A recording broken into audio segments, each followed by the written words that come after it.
You're muted. What's up, guys? It's your boy GRC. That was a little GRC special right there. The little sneak peek, the demo. They live streamed that. Music, top tier. Guys, we have a crazy episode today, and I have a few requests before we start. I'm not even gonna read it. I gotta move the chat so I don't read it. We have lots to talk about today. But what are we learning about today? What did you just see? It's a little sneak peek. PowerCity. Okay. PowerCity is controversial because it is one, new, two, it's like, one of the first projects that came out with a sacrifice phase. So everyone was giving all that jazz.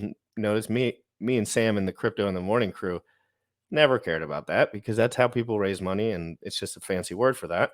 But anyway, lots of controversy, but we got the guys here again. When we first talked, I did not really know what the hell I was learning about. I still was very raw with the streaming. I'm getting a little bit more intimate with the information now. I can absorb it a lot faster.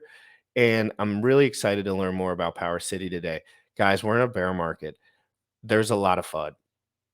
There's extreme FUD. And to me, it's just normal. FUD, I live in the FUD zone, okay?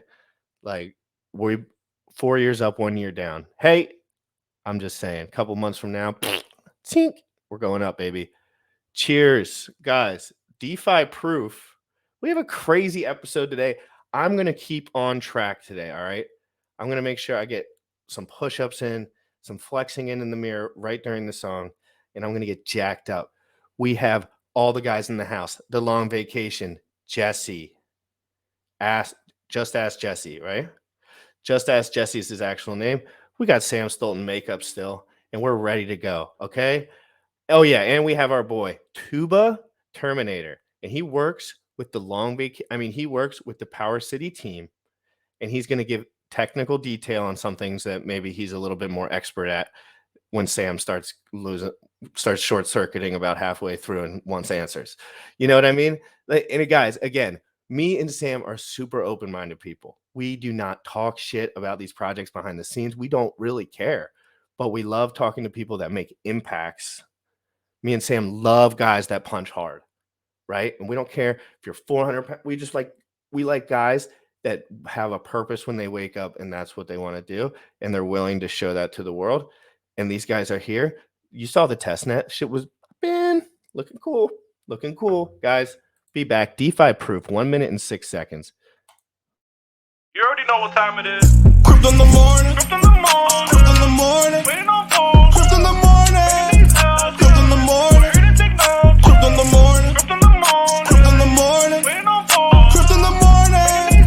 Crypto in the morning. Ready to take notes. Smoking no blunt on my way to the gym. 11 a.m. and I'm already tuned in. Got me some hacks and I'm making a stay. Got me some hedron, I'm making it rain. Pay me some maxi and that's just in case.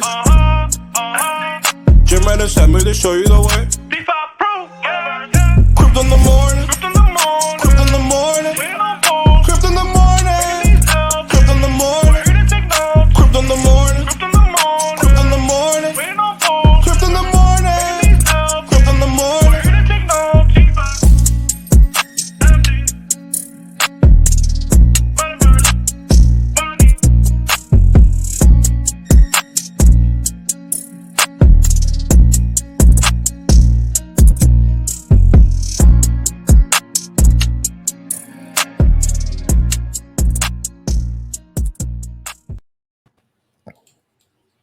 What's up, brother? How you doing? I'm looking forward to. I'm really looking forward to this show. Sam, it's Monday. You know how we feel about Mondays here. Oh, Mondays are amazing. I just got back from the gym. I'm stoked. Mondays are amazing. Every day is amazing, but Mondays are freaking awesome. Last time we chatted with the guys from PowerCity, we had a lot of concepts, and there wasn't a ton of development happening at that point, or at least it was the beginning stages. So I'm super excited to see about the progress. That's why we cover this every day. Because we want to see this stuff. We could have talked to them, never said anything. No, we pay attention a little bit here and there. Have them on again. Let's see where we're at. Let's see how things have grown. Yes. Consistency. Guys, you got to be open-minded. This has nothing to do with where you want to put your money today. All right. For me, it just doesn't. I just not how I really operate. I want to understand this stuff intimately to know if I want to support it. Within my, not like, be a promoter of it, but just like I like to know what's going on. So if I feel really confident in something and I can tell someone that I confidently feel, let's say the Flex protocol is something that I really vibe with. Maybe I don't like the other stuff, perhaps personally. You know me, I'm more of a financial like guy. So what if I use that protocol and I love that protocol, and that was a part of it? And what if that was an immutable part of it, right? Like, and there's 6 different it's parts. separate. Yeah. Like, so Flex is one of those 6 parts, and maybe 5 of them you're like, it's not my thing. Cool, not my but thing. it's like That there's a thing lot is. of what could be in this. There's stuff that they don't even know what could be. There's ideas that, you know what I mean? We come up with ideas every day and we're like, what if that, oh my God. That's why. And then you find another guy who comes in, maybe a dev, and he's like, oh, I've done something like this before with something else. And it's crazy. Guys, let's no longer waste everything.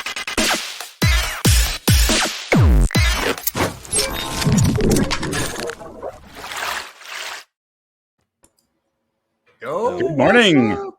All right, guys, to keep this organized, I'm going to say this first. If you're in this chat and you have not shared this out, share it out right now. I'm going to post some links. Guys, let's go straight to the panel. Let's get to it. Who are you? The long vacation. Let's go first. Who are you? Oh, I know you work for PowerCity. Obviously, we've already met. But for the people that are new here, what's up? How you doing? And what's going on with PowerCity and your interaction with it? Sure. So I guess you could say I'm the chief cat herder for PowerCity, kind of project management and strategy and design. But we all wear so many hats. I mean, it is a big team of 13 individuals. We divide and conquer when we can. We group up on things when we can. We all brainstorm and challenge each other a lot.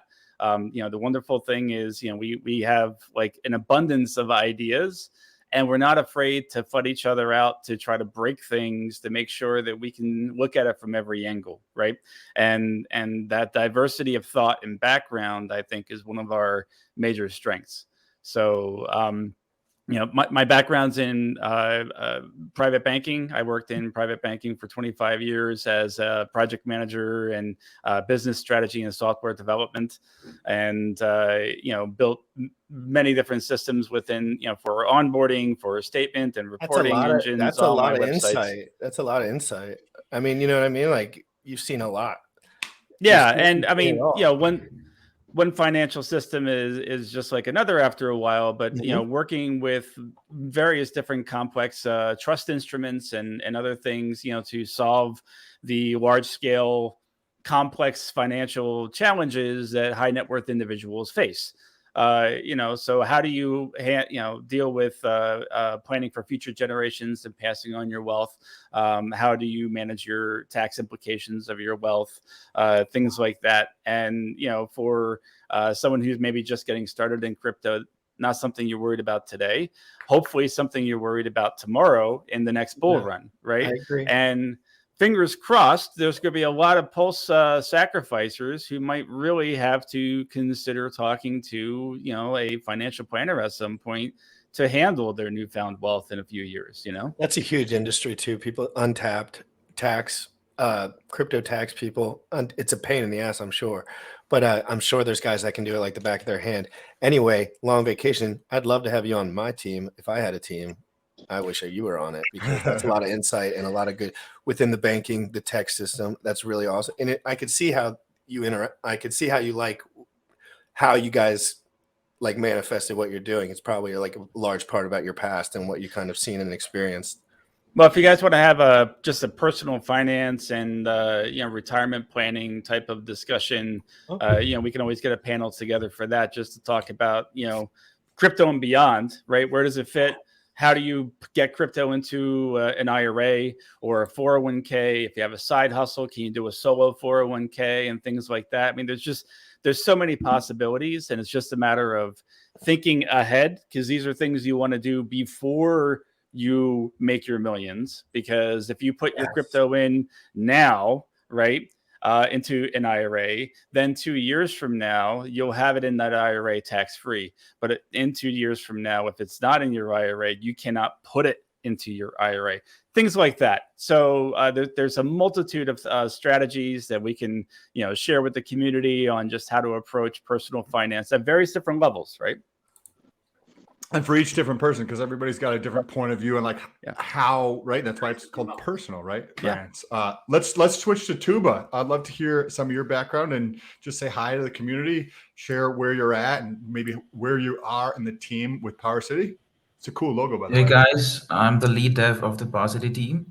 For now, it's mostly anonymous, the identity, but I have prior experience working in multiple DeFi projects. And when you need to get stuff done, you got a new idea, I'm the guy that's going to get that stuff done. That's what I do. So is that like, I have this idea for how I want this thing to work, but you're the guy who's like, hey, I can do the code to get that done. Is that kind of like your role? Not just the code, most of the architecture as well. Because ideas are cheap, the execution is the difficult part. So you can't just come up with a random idea. You need to check the viability and how each moving part of the idea contributes to the entire system. And that's where a lot of the heavy lifting goes. Once you have a clear vision of what you want to achieve, achieving that becomes much easier than when you're grasping around being unsure about what you want to achieve. Right before we move on to Jesse, when you had mentioned architecture, just can you give me just a tiny bit of context for what that means? So you have an idea, right? And you're like, yes, I can do the code, but that's just one tiny little piece of the bigger picture. What is the architecture? Let's say let's take the simple example that 2 weeks ago, somebody in our team proposed that we should an hex auto staking ladder project. Oops, I think that does something which is an edge above the other projects. Now, there were a bunch of ideas, but what needs to be decided when bringing this idea into fruition is you need to find out where exactly the money is coming from, where exactly the money is going to go, how long it's going to last, and if it's going to last as long as we think it does, happens when it doesn't, and what's the worst case scenario that can happen, and then bringing around every possible options and edge cases and determining safeguards so that it can run as intended without out on things that you missed had you not had the experience into knowing what exactly is happening.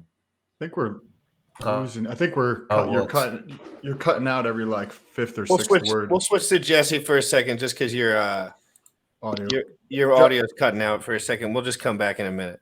What's good, Jesse? You want to say what's up to everybody and give it a little bit what's going on, everyone knows? I think most people out there in the community probably have heard my name before. My mom would like to know if she's watching, Jesse. I'm known as Just Ask Jesse on Twitter and Telegram. Of course, I'm involved in several major protocols. Actually, you're gonna start hearing about stuff that I support or I'm involved in one form or fashion as time goes on. I support and assist in anything that I think is viable for making Pulse Chain successful. Right? It can't live with just one single token and one single staking contract, for example. And we think that Pulse Chain is going to go to the moon. That's not how a blockchain works. You need lots of different tools, lots of things to entice people to come over and use the chain. Now, whether our existing community uses all of those things or not, that's irrelevant, right? We all have our personal decisions, what we decide to jump into or not jump into. But to have a successful blockchain, you literally have to have hundreds of things for people to use so that you can get millions of people to come use the chain. So it's going to help with the adoption. I completely agree. Thank you for putting that into perspective. What does that mean to you, Sam? Just when he was saying that, like, a lot of people would disagree with that statement, I think, and not me personally. Well, if you have, but there are a lot of people that think Hex standalone will just last until a time Let me forever. let me touch on that real quick. Let's just pretend for a second that Hex was the only thing on the chain. Mhm. What you would see is you would have 3 platforms. You'd have PulseX, you'd have Pulse as the native gas coin, and then you'd have Hex. And it would be the existing Hex community, and all we'd be doing is swapping back and forth amongst each other. You'd have people that, oh, I want to buy some Hex, so they spend their Pulse to buy some Hex. But then the next guy says, oh, I need to get some Pulse, and he sells this Hex for his Pulse. And it literally just goes back and forth, like you're passing a baseball back and forth playing catch. It's absolutely ridiculous. If you want the price of the gas coin to continue to go up and up and up forever, right? You just need to have mass adoption.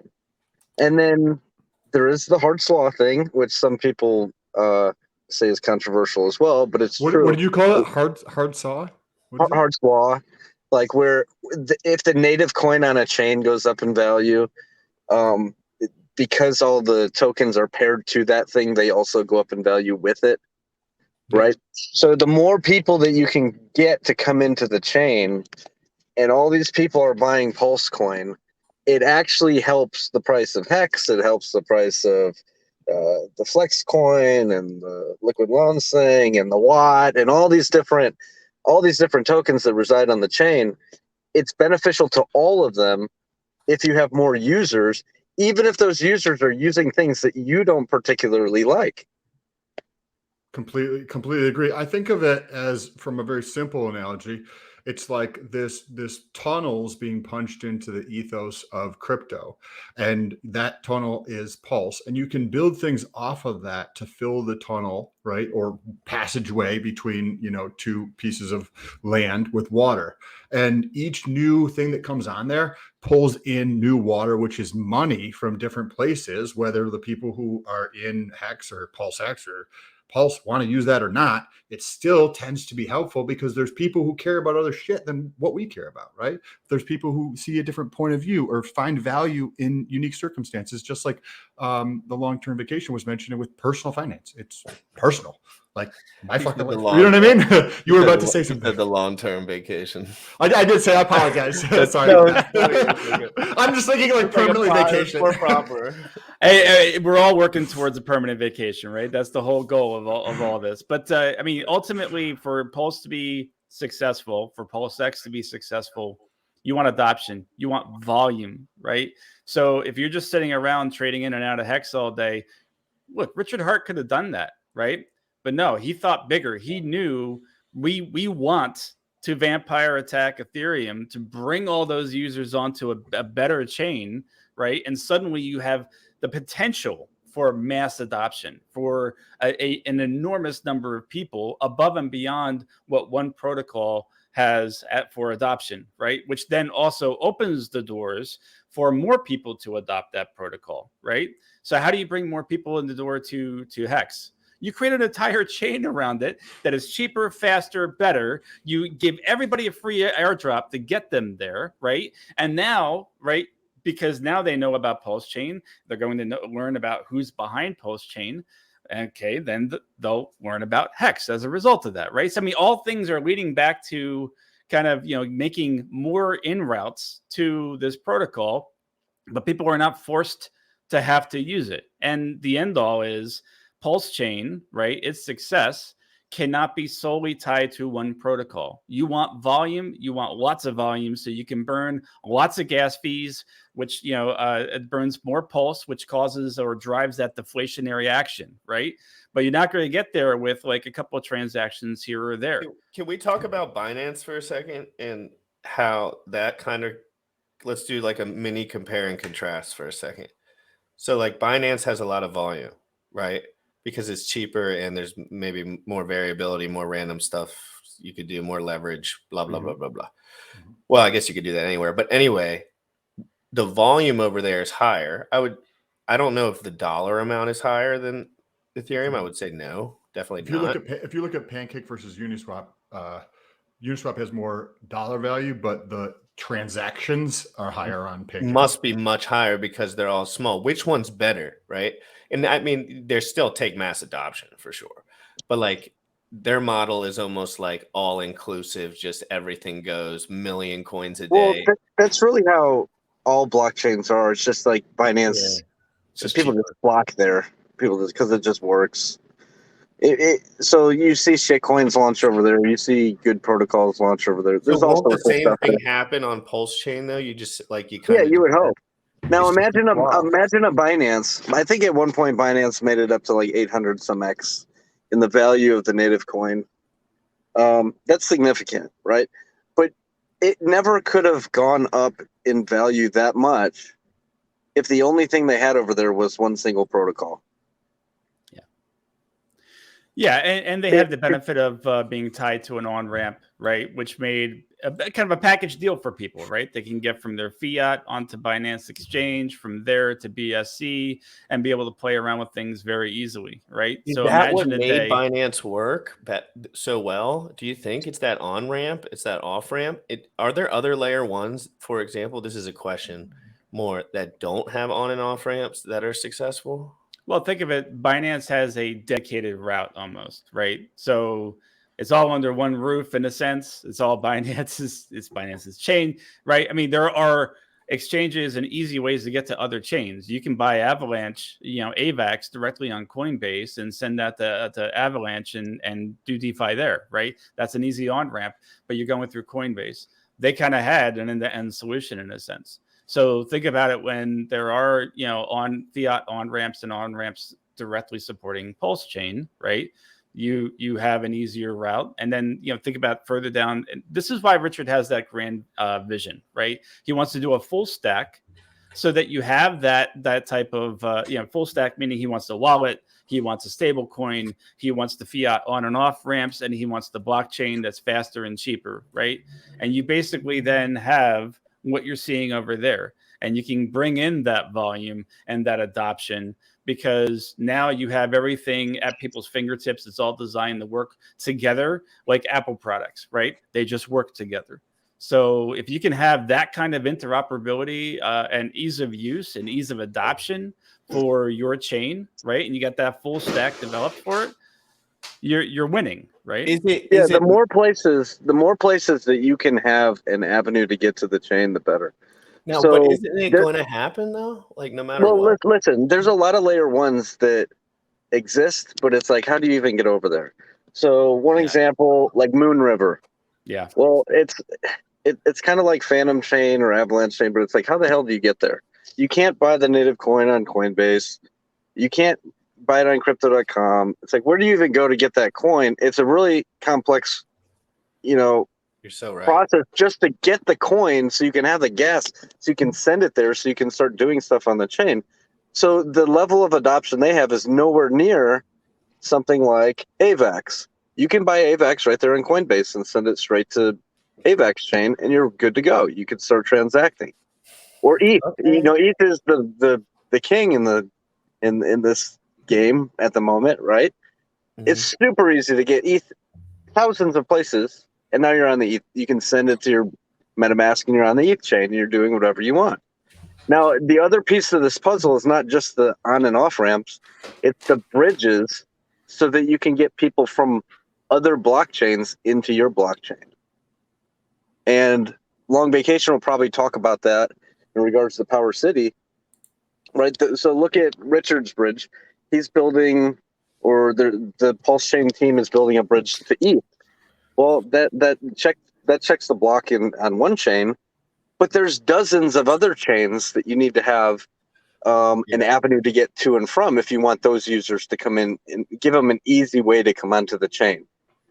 Because if you increase the friction of that, like Jesse's saying, it's just, if you're just like buying hexes, it's complex for most people to grasp. But if you do the same thing for people to get to if somebody's on AVAX or and there's no direct way to get over to Pulse, they're like, okay, I'll just stay here, right? Because they have to go to Ethereum, then they have to go from Ethereum to Pulse. Like that's a process. So that's a good segue into PowerCity, Long Vacation. Do you want to kind of, because there's 6 parts, right, of PowerCity? Yeah, you want to touch on each part a little bit before he touches on it, guys? I tweeted this out. I just posted it. Do me a favor, if you're in here, click the link, go post it. Go on, boys. Sorry about that. Go ahead, No, sir. it was actually a good segue into our transformer product because that is a cross-chain swap, right? And until these direct fiat on ramps and R ramps are built for Pulse Chain, until then, the only option we have right now to get onto Pulse Chain is through Ethereum on Pulse Ramp, right? And that's the bridge that Richard Hart's building. Now, we still have to deal with Ethereum fees. We know ETH 2.0 is not going to fix the fees, right? Fees are cheaper now because Ethereum is cheaper, right? But that's not going to last forever. So, why do you want to onboard someone still going through Ethereum and having to pay, 20% of your capital, or for small onboards, right? Going through Ethereum just eats into your capital, right? When instead, if you can come in through Binance Smart Chain, BNB Smart Chain, or Matic, or Avalanche, or Phantom, right, that have super low fees, that if you can bridge in through those chains, you save more of your capital, and then you can get or PulseX or some other project like Watt, if you want to come, stake Watt in our core product, right? So Transformer is designed to allow that cost-effective bridging of value from those cheaper EVM chains, Ethereum virtual machine compatible blockchains, and bring that value from the native coin over there to Pulse on Pulse Chain and vice versa. So if you do want to onboard somebody, right, and they have a Coinbase account, great. Or if they have a crypto.com or whatever, right, you buy Avalanche, right, get some AVAX, bring it into your MetaMask wallet, and through our transformer, you can go directly from that AVAX to Pulse on Pulse Chain, right? And in the background, we'll swap you from AVAX into our Watt coin, right? We'll bridge the Watt coin over between a mini version of our core over to our core on Pulse Chain. And from there, we'll swap you from Watt into Pulse. And now you have Pulse sitting on Pulse Chain. All that's going to happen in the background. You don't have to worry about monitoring those transactions and doing everything manually. It's not a 5-step process for you. You click it once, it'll take you through the process, and you're there. And now you can do whatever it is. You have Pulse in your hands to be able to go transact and pay for transaction fees on chain, right? It's okay. So that's cool. Super cool. I just learned about like a trustless bridge over with Bitcoin. It's Sovereign, I think it's called, where you have, forget the name of the chain, but it's running alongside Bitcoin, and they have the wrapped Bitcoin there and everything like that's related to Bitcoin, and they have a trustless bridge over there. I don't know if that's the case with like the Omni copy that PulseX is using. Is it going to be a trustless bridge that you guys are creating as well? No. So a true trustless bridge with 0 admin keys is pretty much so far technically not feasible. I mean, Richard tried, right? And he had a really smart team of people working on looking at all the existing bridge technologies out there that they could fork. And there was nothing out there that would be truly trustless and reliable. So Tuba can speak to just some of the challenges. Have you guys heard of that Sovereign DEX for Bitcoin? Because the idea behind that one is trustless. I don't know what I like. Tuba could probably get into the details. We're gonna of how Tuba will probably have more insight on why that is an issue. Let's just start with like, why is that an issue with the trustlessness? And I'm sure it's technical, obviously, but if you don't mind, Tuba. Yeah, see, trustlessness occurs in many phases. It comes down to what exactly you mean when you say trustless. Most of the description of trustless that people are giving right now is we own a zero interference, zero trust, a flat layer marketplace or a peer-to-peer matching service that provides you the bridging option, and the nodes are run by the very few trustless bridges that exist. They provide the node interactions, and then the security of it is tied to the valid confirmations on the chains that are being transacted to and from.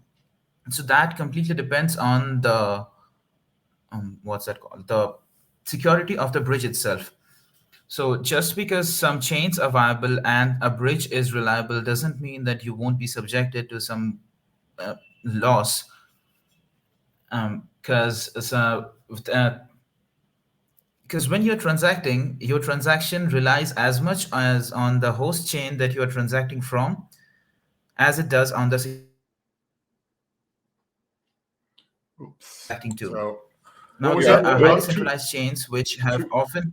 Your Tuba, audio what is was in it? and out. What too, was bro. it you said? So from the host chain, and then it cut out for a second. Okay, I'm sorry. No worries. So your security relies as much on the host chain as it does on the target chain, because there are instances where in the event of highly centralized chains or even moderately centralized chains where there are takeover attempts and then transactions have been invalidated. There are events of bridge splits and other issues. So most of the bridge exploits that have happened till now have happened on the part of the emission of on the emission side in the target chain, where somebody got access to the keys that was being. See, the thing is, still now most EVM compatible chains, the end user addresses are separate from smart contract addresses. In a future update, what they're trying to do is merge the whole thing into one uniform standard. The proposal has been there for a really long time, but that hasn't yet materialized. Now the thing is, a smart contract can't make a call. It can't submit a transaction. It can submit a transaction on behalf of a user, but eventually it's the user paying the gas. It's always the user paying the gas. So in those events of executing those transactions, it doesn't matter if it's bridge or if it's some other immutable protocol. It is always some user that moves forward the protocol and actually calls the transactions. Now, in the event of the bridges, somebody has to call the mint function. Now, either you can make a bridge that is completely non-reliant on a centralized service that has the user make the transfer, that has the user track the transfer, and that has the user withdraw it. But that's just bad user interface, and there are options for that already available. But it is difficult for some to convince someone that, see, this is better for your security, but you just need to do 10 extra steps for that. Couldn't that just What they be want. all like, because the user interface is just like how the person is going to, like me, right? How I'm going to see that, where they are creative, resourceful, right? You could make that so that it is simple for me to see, right? Yes. Now imagine a completely trustless bridge where you submit a transaction on one chain, and then you take the validation transaction hash from that chain, and then you submit it to a node network. The node network verifies the header of the transaction from the block header and checks if the transaction is viable, and then it passes off on to some other validation source, and then you submit your target transaction on the target chain, and then it again verifies with the node network. There's a little bit of Oracle involvement there in the between on each side of validation, and then you press the withdraw button to actually withdraw the assets that you have transferred. Now, again, when you are transferring to the target chain, you need to have gas already present in the target chain to be able to call the withdraw function. So that's a really messy user interaction. Now, what users want is, I don't care what you do with my money. I just want to press one button. You just Correct. give me on the other side. That's where the whole centralization issue comes in. So it's not that it's not possible. It's possible, but it's not really viable to encourage a user to actually use it. But that's where we're Because going to go to eventually, right? There's no way that like my mom is going to do 16 steps to try to, like, you know what I mean? At some point, these things are going to be like so simple and much easier to utilize, so that like I can be like, yeah, you're over there. Just go through here. You click on this one button, and then it switches your network to go to this other place.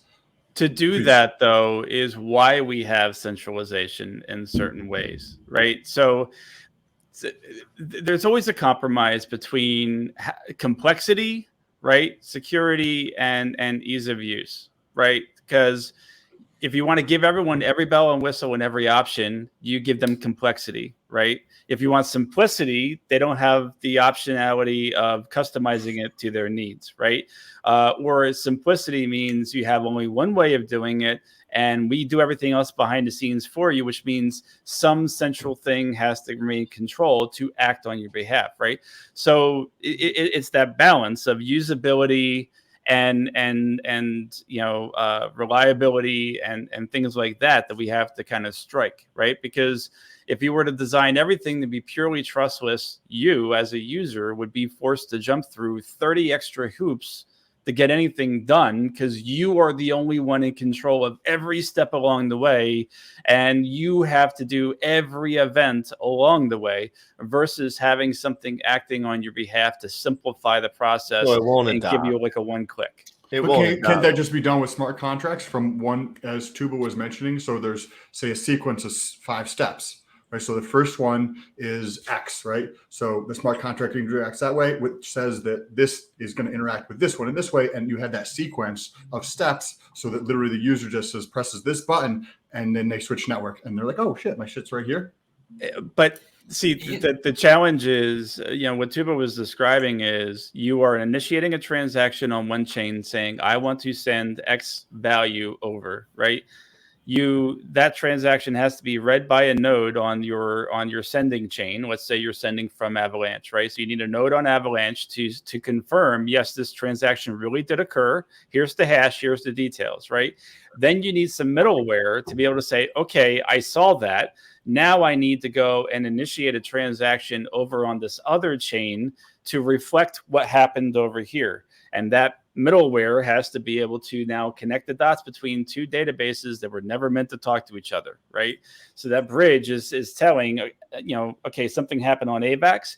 Now I need to go initiate some action on Pulse Chain, whether it is to reserve tokens for you based on the value of AVAX that you locked up over here, or whether it's to mint something or wrap it or whatever, or send it to your wallet, right? Something needs to tell Pulse Chain contract to do something, right? Which then means that needs to transmit information. Then you need a node on the Pulse Chain network to confirm that those things actually occurred. You connect all the dots, you triple check everything, and then you release your funds, right? So you can see this is an extremely complex set of actions that, we're asking someone to have a one-click experience for.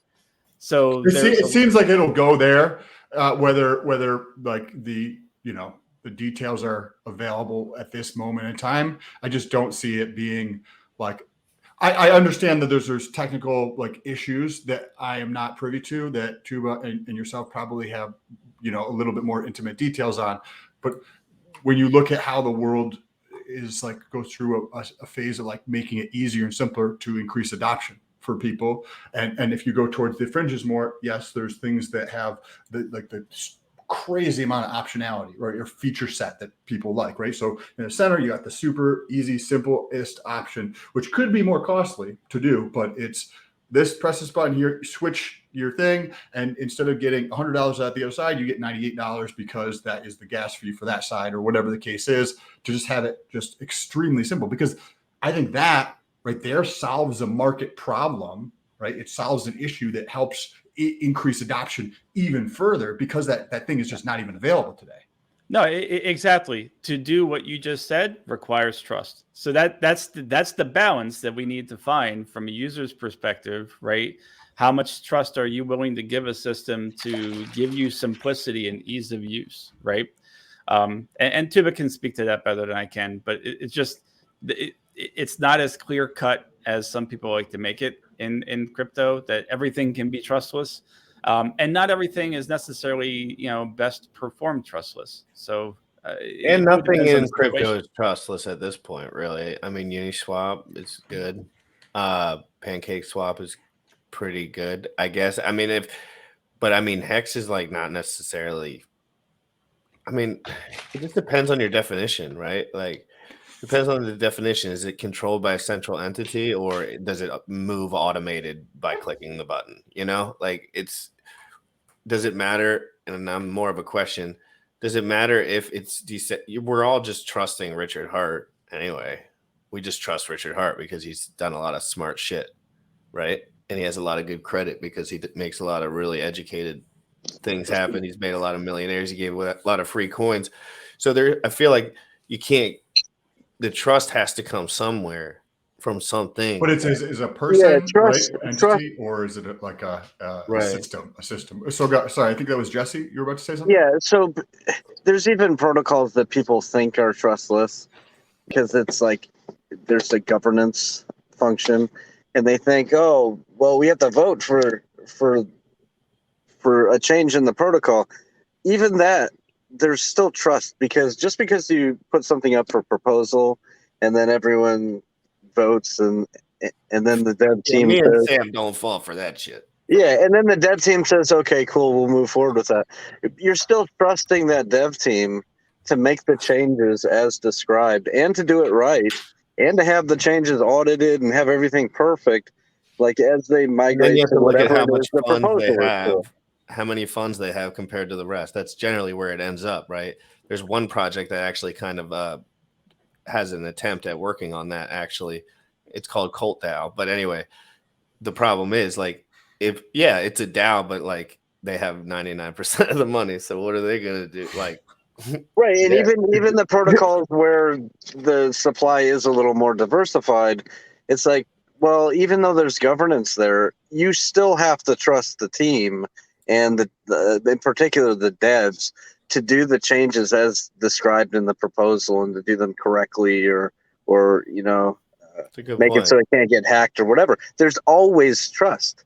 Now, there are Yeah. protocols that have absolutely zero trust just because it's all worked out, everything's done, the protocol will never change from that point forward. But that's not practical in all protocols. It's just not.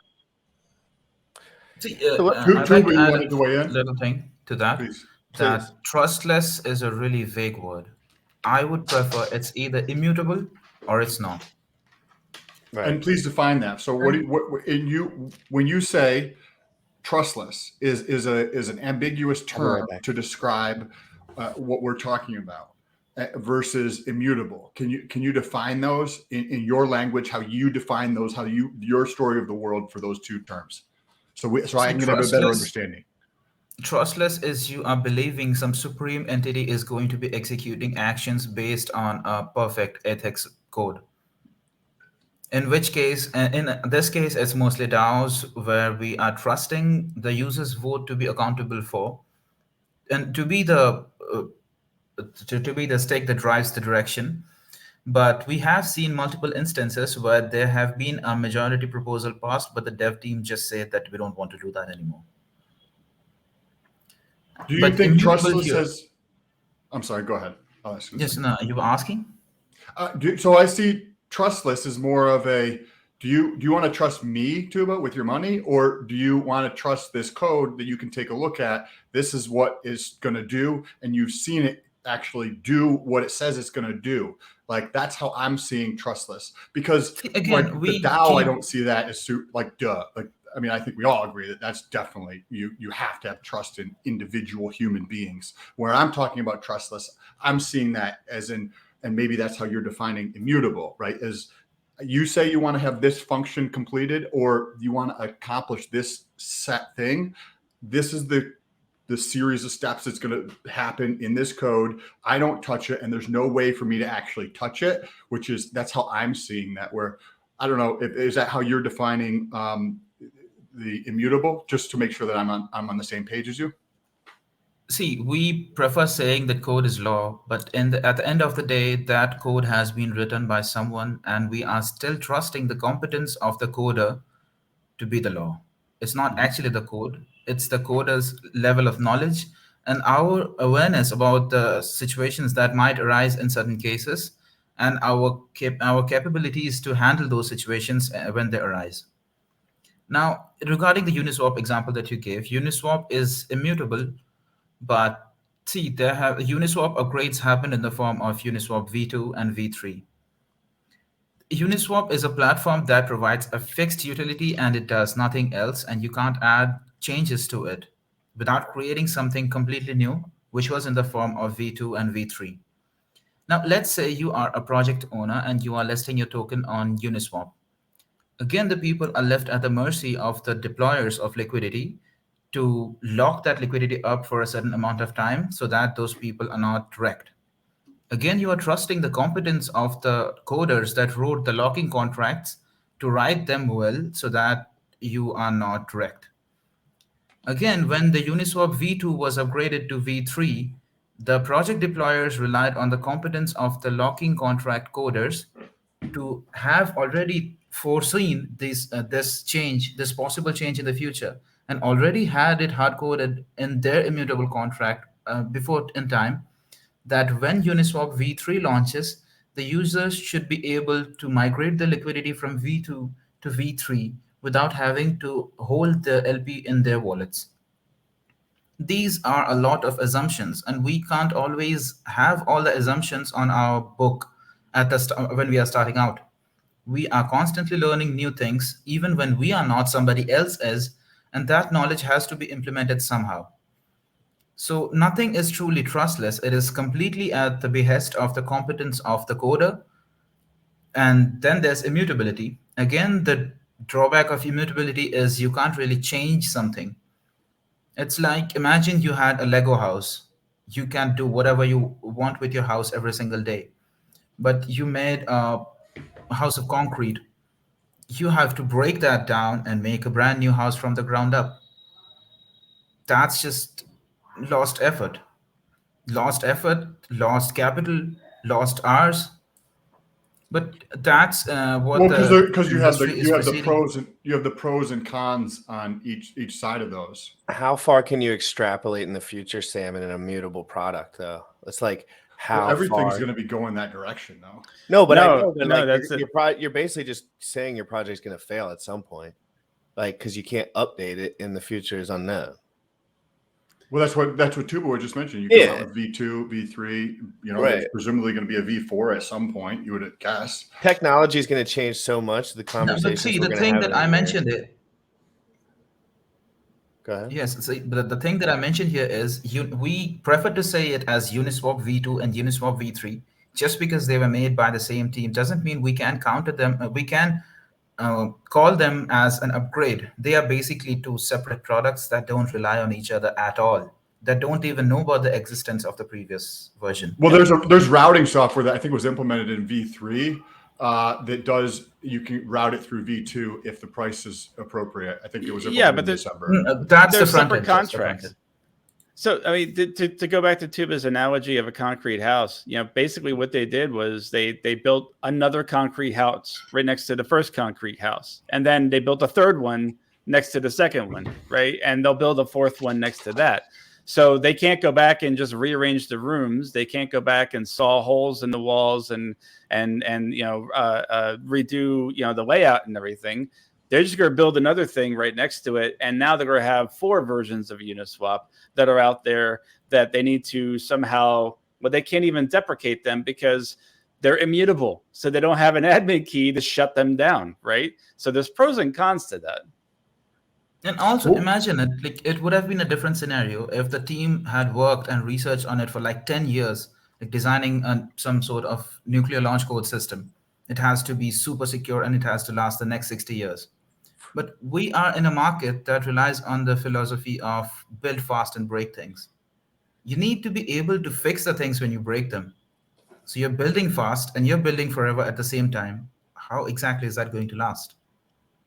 Do you think, I think it's going to be more the segmented pieces that somebody can just build blocks with, so to speak. You have a modular set of code that's this is the trustless bridge. This is the, you know, AMM bot for, you know, stablecoins. This is the AMM bot for this kind of thing. And if somebody wants to build something, just like you would with like those website building product things that are like, I don't, Square, I think is one of them, or like one of them starts with a W, where you just like grab this shit, you grab this shit, you grab this shit, you put it all together. Like, I see that as being the individual pieces are built by amazing teams who are thinking about how to do these things. Sure.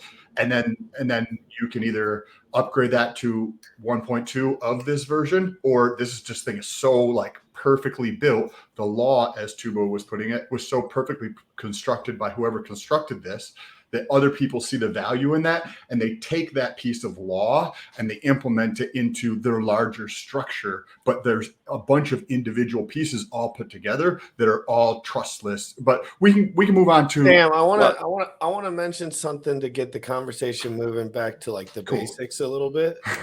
No, it's cool. No, this is great. I appreciate the kind. It's been incredible, absolutely insightful, and makes a lot of sense. Everything makes a lot of sense. Like, and it's all, and again, all this made sense to me before, but having other guys to talk it through with, because you don't know what you don't know, right? Like, I don't know what happens on the back end. So, but talking to him, that can square things out for me a little bit in my mind. That's why I love having guys on here that are willing to share their, experience. You could keep a lot of stuff to yourself. You know what I mean? We all have a lot of secrets that we could all keep to ourselves, but that's not as fun as spreading the love. But let's get back to the basics for a second. Yeah. When we talk about the core, let's talk about the finances for a second. So yeah, exactly. So let's talk about like the money in, money out situation in the beginning. So there's a sacrifice phase, right? And it has not ended yet. Correct. So the sacrifice, is going to remain open for PowerCity until whenever the hard fork of, Ethereum for Pulse Chain is announced, right? So the idea there was to give people the opportunity who very early on were all sacrificed out, right?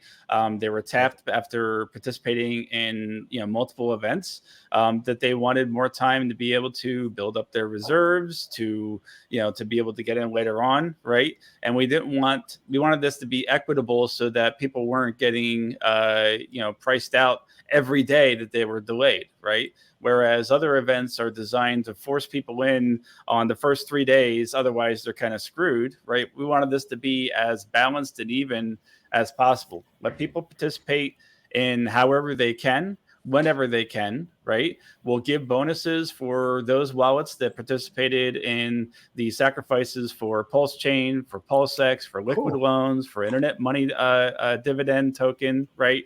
So you'll get up to a maximum combined bonus of 55.55% if the same wallet sacrifices for PowerCity. And real then quick, if there's new people in here that before you throw your money in anything, just learn. I'm not telling you to do or do not do anything. Please just learn. There is a learning curve here. We're all learning. I promise. And anyone that says they're not is silly right now. This is a moving. Don't put all your money in one place, is what I like to tell people. I have not personally sacrificed for PowerCity. I have done several videos on PowerCity, and I like PowerCity. It's not, but my financial situation is my financial situation. You know what I mean? And yours is yours, not Mr. Long Vacations. His is not mine. Mr. Jesse's, his is not mine. I have to make decisions for myself. Everything bad that happens in my life is a direct result of my actions. Period. So shut the fuck up about the sacrifices and everything. I hate when people mention it. I hate when people say it's a negative thing. People raise money for shit. Shut up and just go away then. It's not a bad thing. And if you do want to protect people, if you feel like you need to protect people, do it in private. Just do it in private. Say, hey, this is not where I'm putting my money for this reason, that reason, and the other reason. Perfectly. If you have questions, we are in Telegram like practically 24/7. And you're like the head Hex Pulse person. No, but for the Telegram groups. Yeah. Everyone. Yeah, I mean, helping admin Pulse Chain Com, CryptoGov, Hex Streams, PulseX, and several others, along with Jesse. Right, he and I were some of the earlier admins that came up through the community because we were very involved. And, we got involved in this just like everyone else did early on, just trying to figure out what is Pulse Chain all about. Right. So we've gone through the same, learning curve. We put in the time and the effort. We've spent hours and hours and hours supporting the community through the Pulse Chain sacrifice. And then again, through PulseX sacrifice. Right. So we are definitely, our background, we all came together through Hex and Pulse Chain. That's how PowerCity came together, right? And if you have any questions around what PowerCity is building, how it's going to work, if you want any, have any questions around the team itself, just come into our Telegram and ask, right? So we will answer anything and everything that is within our power to answer. The information that has already been released, right? So if you want my name and address, I'm sorry, I'm not going to give that to you, but I can tell you what we're building for the core and how PowerCity is designing DeFi money Legos for Pulse Chain, right? Because that idea of a concrete house versus a Lego house that you can reconfigure to your needs, and that your house is different than my house because I have different needs, right? That is the true power of crypto and the whole power of DeFi, the whole point of DeFi, right? Can you? Hextech says, disclaimer, I did share a cigar with Long Vacation in Vegas. Hey, we love Good Hextech. times. We love Hextech here. Really good guy. Extremely No, good he's guy. an awesome guy. Definitely a pleasure to share a drink with. It's And gonna let's be get it's gonna back- be interesting over the I next. can't wait to get a drink with some of you boys in the future too. I was just gonna say it's gonna be interesting to meet some people in person and like you know what I mean, catch up like actually in human form. Will be a lot of fun. Well, if you're coming to Las Vegas for PulseCon, we are doing an after party on Wednesday, September 7th, down on Fremont Street at the Backstage Bar and Billiards Club. So we have DJ Lethal and Sid from Slipknot going to be doing a DJ Dude, show. that'll be such a good time, dude. Yeah, Are you we got serious? Crystal Method going on the main stage there afterwards. So What? we're gonna have some awesome music. We're gonna have a boxable casita set up in the backyard, so you can see what the boxable NFT deal that we have going on can get you. We'll have hand rolled cigars. We'll have a taco truck. I mean, it's going to be a party, and definitely everyone's invited. And it's going to be like one of the most affordable things you're going to find in Las Vegas that weekend. Tickets are under $50. So, check out at PowerCity IO on Twitter, and you'll see a link to the event there. You can also come to our Telegram, t.me/PowerCity IO. And the links are there as well. And thank you. You just posted it in the comments, so appreciate that. Okay, so I want to touch on some of I wanted to get into Flex eventually, but can you? So we talked about the transformer. Yes, so let's get some gates going.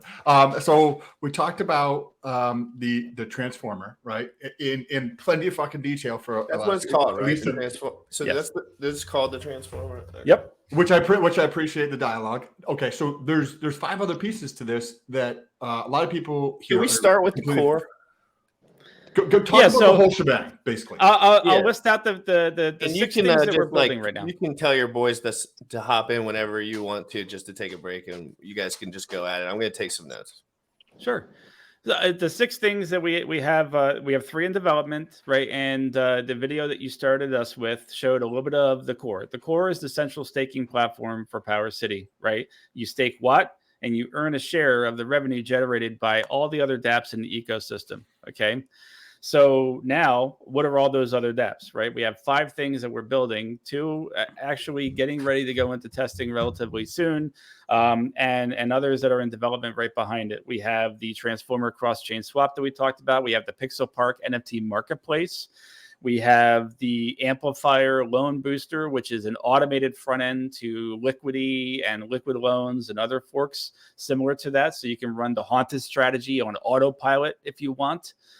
We have the Accelerator, which is a yield compounder, which is designed to take your liquidity providing rewards that you're earning in PulseX and automatically compound those by claiming the incentive tokens and reinvesting it back into your LP so that you get a larger stake that you can earn more incentive tokens and so on, right? So automatically compounds where you don't have to do that all manually. And then, of course, we have the Flex platform, which is will be an immutable pooled perpetual hex staking treasury that rewards the growth earned by the treasury in Flex tokens. So it's a lot of things going on at once. That's why we have a big team, right? Which one are you personally most excited about? Seriously, I think there's noise in your back. My bad. Oh my gosh, that's like asking me to pick my favorite child. Dude, I'm so jealous. I'm Jealous that you get to work on this shit with people that actually know what they're doing, dude. I'm not saying that. I just don't. Obviously, my insight is so little compared to what you guys have. But like Sam, in the future, working on something where we could be creative and move forward and have a team, like I bet you really feel fulfilled as your work. I mean, I know the finances, that's all part of it too. But just as far as your work related, I know I have so much passion in my work. I can only imagine how fun this has been, because look how great this website is. I mean, this is really nice. Well, we actually have a redesign for that will be coming soon-ish. We keep tweaking, and but it is incredibly sharp and awesome redesign. Our Web3 developer Simon is just a mastermind with these things. He developed the core front end that you saw in that video, and that's that style and methodology that we're using across so many things here, including the new website. So really awesome look, and we'll be excited to get that roll that out soon. And we'll have information on the new platforms that are not on the website now. For example, Accelerator, we actually split it to two pieces, right? Accelerator used to be both the liquid loans front end and the yield compounder. It was just became too difficult to talk about two different things under one name. So we split them into Accelerator and Amplifier, right? And Flex is a new concept that we've been working on for a while and only announced recently over the past couple of weeks. We just posted a new Medium article for that, kind of explaining exactly what that is and how the process will work, what it's trying to accomplish. So that's in our Telegram as well, if people want to check that out. Is that going to be like what the Maxi guys are doing with base token and that kind of stuff, where you're trading in Hex for minting of Flex? I'd like to call it the Forever Maxi. Is it a derivatives play? Is kind of what is it just like is it a direct derivatives play off of Hex on that, where you're getting off of a perpetual Hex ladder, right? Yeah. So instead of being exposed to one duration of a Hex stake, you're exposed to both short and long term within one treasury. So this is what I was mentioning the other day. We had just kind of like touched briefly on base, which is like Maxi's new thing that they're doing. And theirs is a 1 year, but you could see an opportunity to do something where it's staggered, where you have some at different durations, throughout that, and make that into the pros and cons of immutability, right? Like the pros and cons. It's just like, it's always right in front of your face. It's like you're locked into this. There's a value prop for this, but it's no longer, there's no variable there. There's not much you can change. So what are they going to do? They're going to come out with just more immutable, like separate timing kind of use cases. And I think it's really interesting. I want to play this teaser one more time for a second before we hop back in, because I do want to look at the buttons to see what's actually, that teaser is absolutely amazing. I don't know if Bullish is still there. I'm going to pull it up. And then I wanted to also ask about the accelerator, because that's very interesting. Like, what's the accelerator again? So the accelerator is a yield compounder, and it's meant to automate wherever if you're yield farming or liquidity providing, rewards farming, right? So in PulseX, if you provide, say, EUSDC, PUSDC liquidity, you might be farming on that liquidity pool incentive tokens, right? So what do you do with those incentive tokens when you get them? Are you just going to sell them? Well, you could compound them, which means you would claim your incentive tokens and sell those to buy more EUSDC and PUSDC, add them to liquidity. So now you're farming a larger share of the incentive tokens, right? And what if you just kept doing that every day, automatically compounding that position? When you go to exit your liquidity pool position, you're going to have more than you started with, right? So you could turn around and you could dump the incentive tokens if you wanted to, but rolling them into something else that is yield bearing or yield generating, like you're earning transaction fees by providing that liquidity, right? You're actually generating more income for you than just selling the token outright. This is really important for wealth creation. So if you're earning some sort of yield, whether it's on PulseX or liquid loans or wherever you're earning yield, and your account, just your claimable balance of tokens just keeps going up and up and up, but they're just sitting there in a claim status.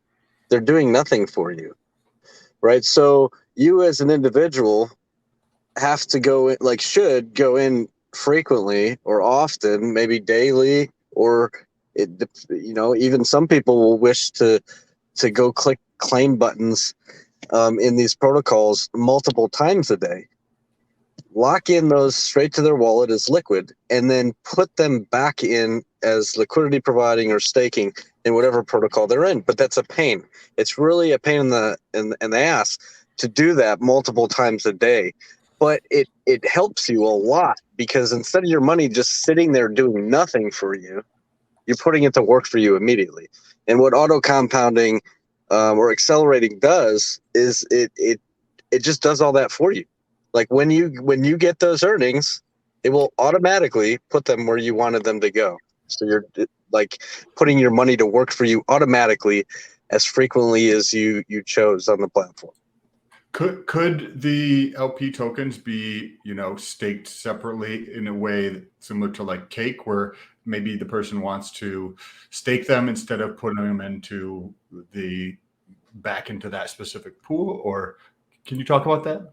Well, there's a lot of different ways we can run these strategies, right? And this goes back to what I was saying about money Legos. The whole idea of these is finding new and creative ways where you can dial in how you want these things to work. And it comes, we have to implement the strategies so that you can actually, stake in them. But what if you have a strategy that is earning you another token, right?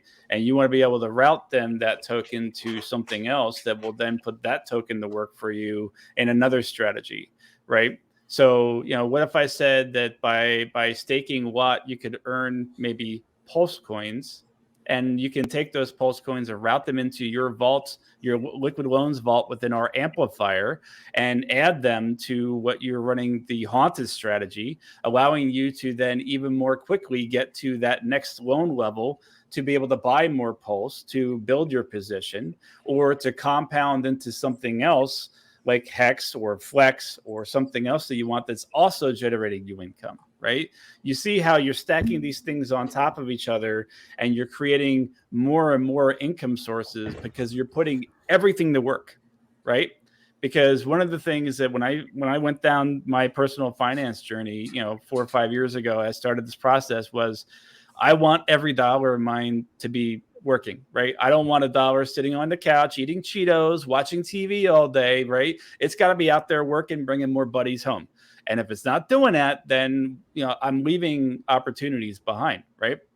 And this is a way to actually intertwine all these things in the ecosystem. It's called an ecosystem for a reason, because these tools are designed to be linked together and actually allow you to then truly have a yield compounding engine across all of these concepts that we're bringing to the market.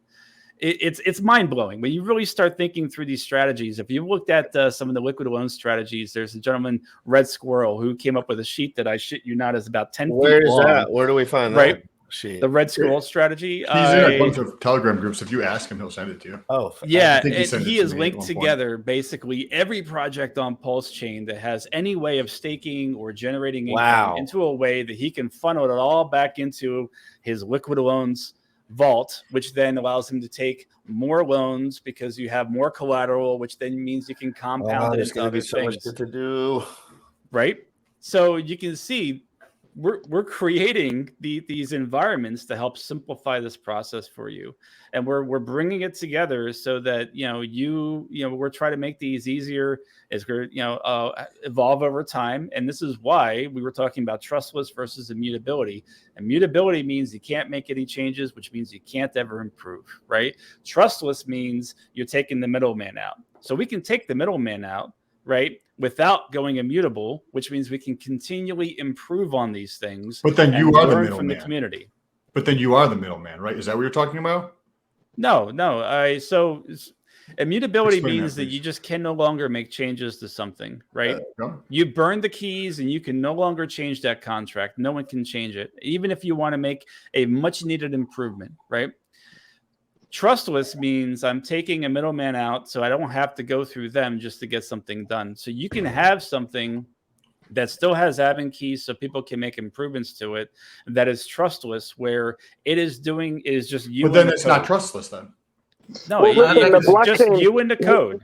You also need to understand the core blockchain itself. See, I'd like to hop in here. Is not immutable. Correct. The devs will continuously put safety upgrades in place, like for years and years to come. Right, so it's really challenging to say, well, we want this little individual protocol to be immutable. However, the blockchain itself is not immutable. But I think where I be get clear at about with the it. language. That's where I Be get clear at about the with it. language It's is like helpful. it's I all know about exactly what language, you're but at talking the end about. of the day, there's always some point of like there's always a point of somebody who's got. I've never seen anything that's not like. I mean, you say there's middlemen. I guess that the point is there always going to be protocols that have middlemen that people use? Yes. You know what I mean? And that's not, I'm not saying that's like my favorite thing in the whole entire world, but like I like simple ass investment strategies, but I know people just want easy access, and that's what someone needs to provide it. Someone will provide it. It doesn't matter. And why would you rather it on our team? They're on our team. They're in our Telegram chats. They come on our show and say like that's good. So I think The like ecosystem. Yep. yeah, like stuff like Celsius, like Mashinsky was clearly up to no good the whole entire time. That was easy to call, easy to see, easy to kind of smell, but it but You there's always an underlying level of trust no matter what. yeah.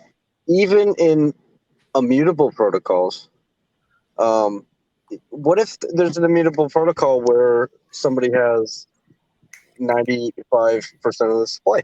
You have to trust that person has their own and everybody else's interest at heart, that person doesn't lose their keys, that something doesn't happen.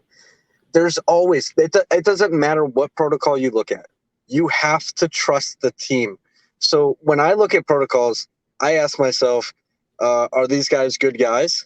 Do they know what they're talking about? Yes. Does this product have a good product market fit for years to come? People will want to use this. And then you also look at the security measures they have in place. Is it feasible for this thing to be immutable, right? Because some things are easy to be immutable, but then other things are not, like bridges we talked about. And just put it all together. And once you understand that literally not everything can be immutable. It's impossible. Yeah, I know. Yeah, I'm kind of Right? learning But that if as all I the go. rest of the pieces are in place and it's a solid team with a good product and it's not a Ponzi, then you say, you know what, this might be something that I want to get into. It's so interesting. I see software eating away at all the trustless, the things where people trust humans. Is that, I mean, you just look at reality, right? And it continues to eat away at that. And that rate at which it's eating away at it is accelerating, Yeah. right? So you're going to see this continue iteration. Like, yes, I'm bringing it up here, but next year it's going to be more and more things that are trustless.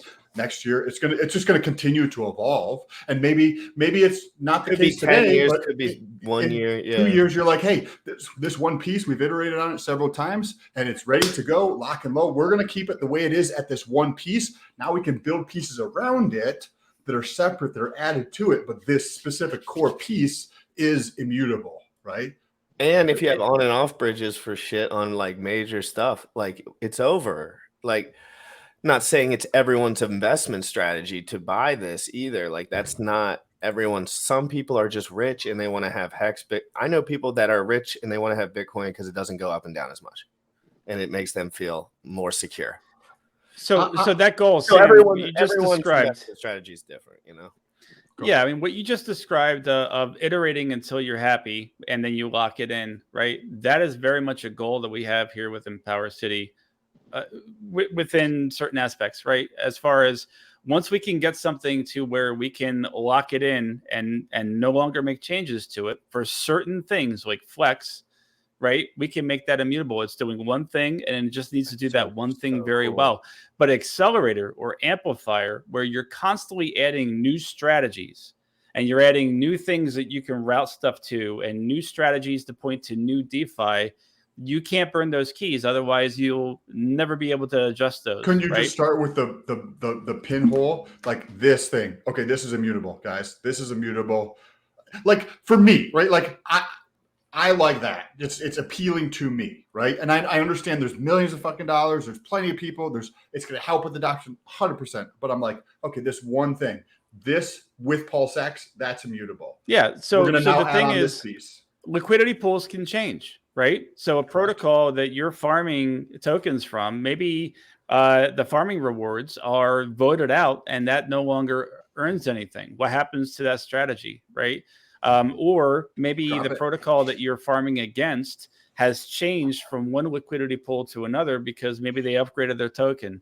Maybe they changed their pairing and they went from being primarily paired with Pulse to primarily paired with PUSDC or something like that, right? Hex went through a big change where it was primarily paired with ETH. Now it's primarily paired with USDC. Well, you have to change your strategy to be able to pivot and point to that new source, right? If you're immutable, you're screwed. You have to launch a new strategy. You have to beg everyone to get out of that strategy. If it's modular, right? Then you can just drop that module and add on another one. Now it's like this is with this part of it. But right? you have no way of there's forcing only so much you can predict. Yeah, so as soon as the market changes and you're like, oh, new market dynamics happened, this new thing came along, right? Correct. I think There's it's still a discussion. We don't have to go down this rabbit hole. I think it's interesting, but there's still See, liquidity in about Uniswap trustlessness, I'd V2. like to add one thing. please. You were saying that Uniswap was trustless, but did you know that when Uniswap version 2 launched, they like every time you make a swap, you are calling the contract Uniswap V2 router 2. Have you ever thought what happened to the router 1? I'm not aware of this. I wasn't also the person who mentioned that it is trustless. Is Uniswap trustless? Nothing's Yes, it trustless. is. Pardon? Like, what is Yes. trust? Is there anything that's trustless? It's immutable.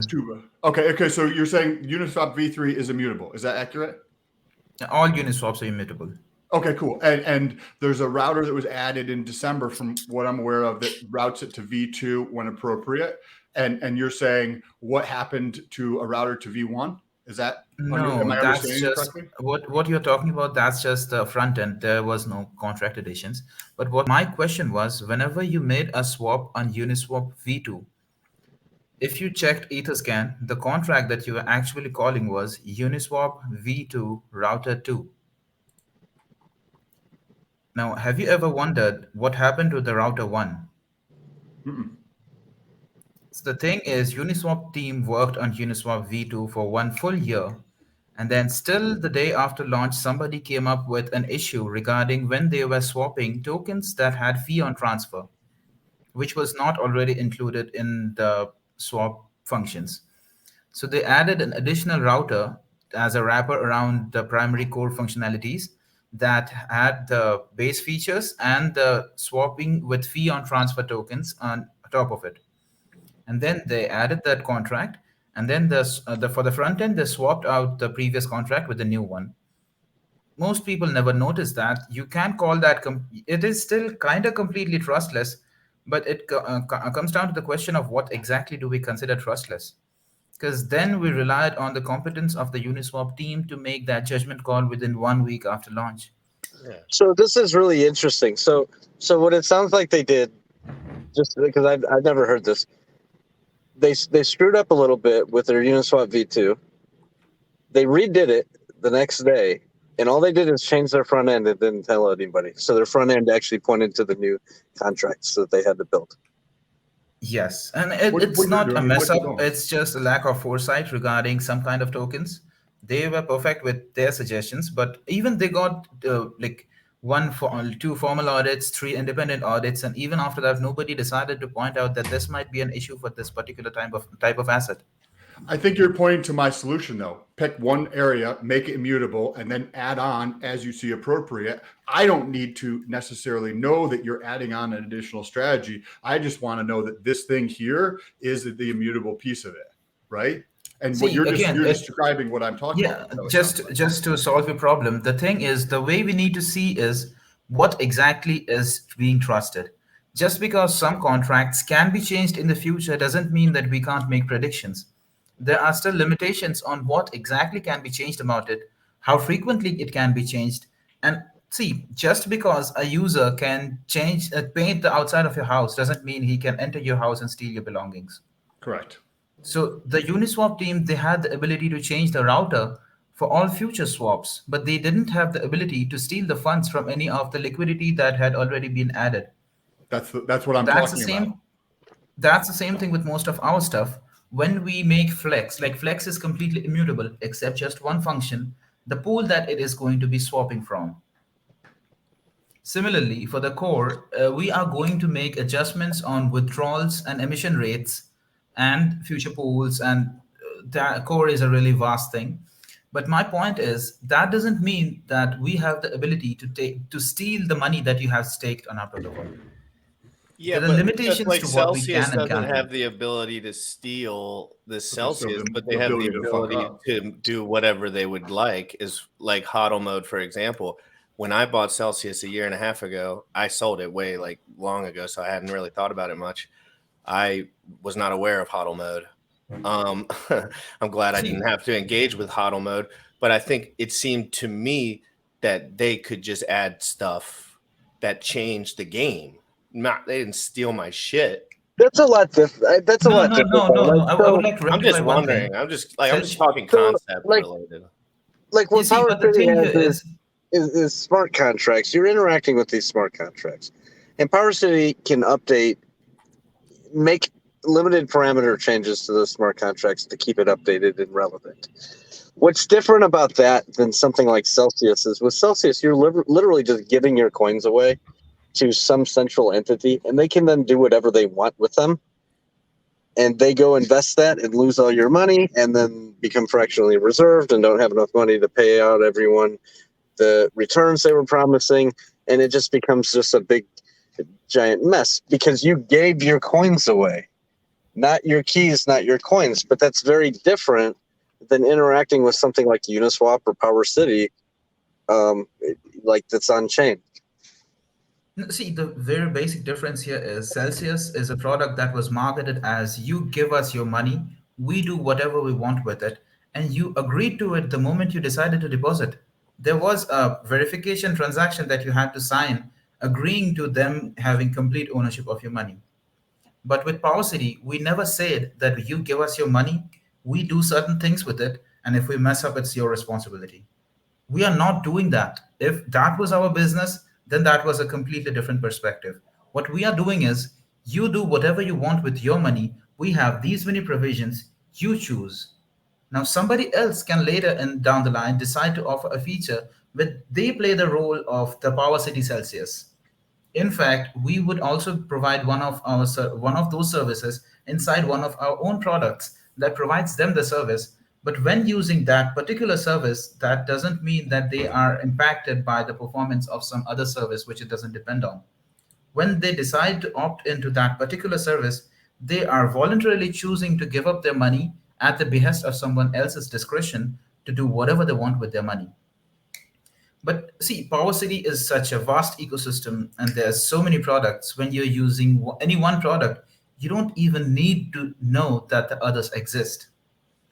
Most of them will be partially trustless. There will be certain changes that we will be able to make, like we can still add new staking pools, but there's a limitation to ability that we can't take away what we have already added to the previous staking pool.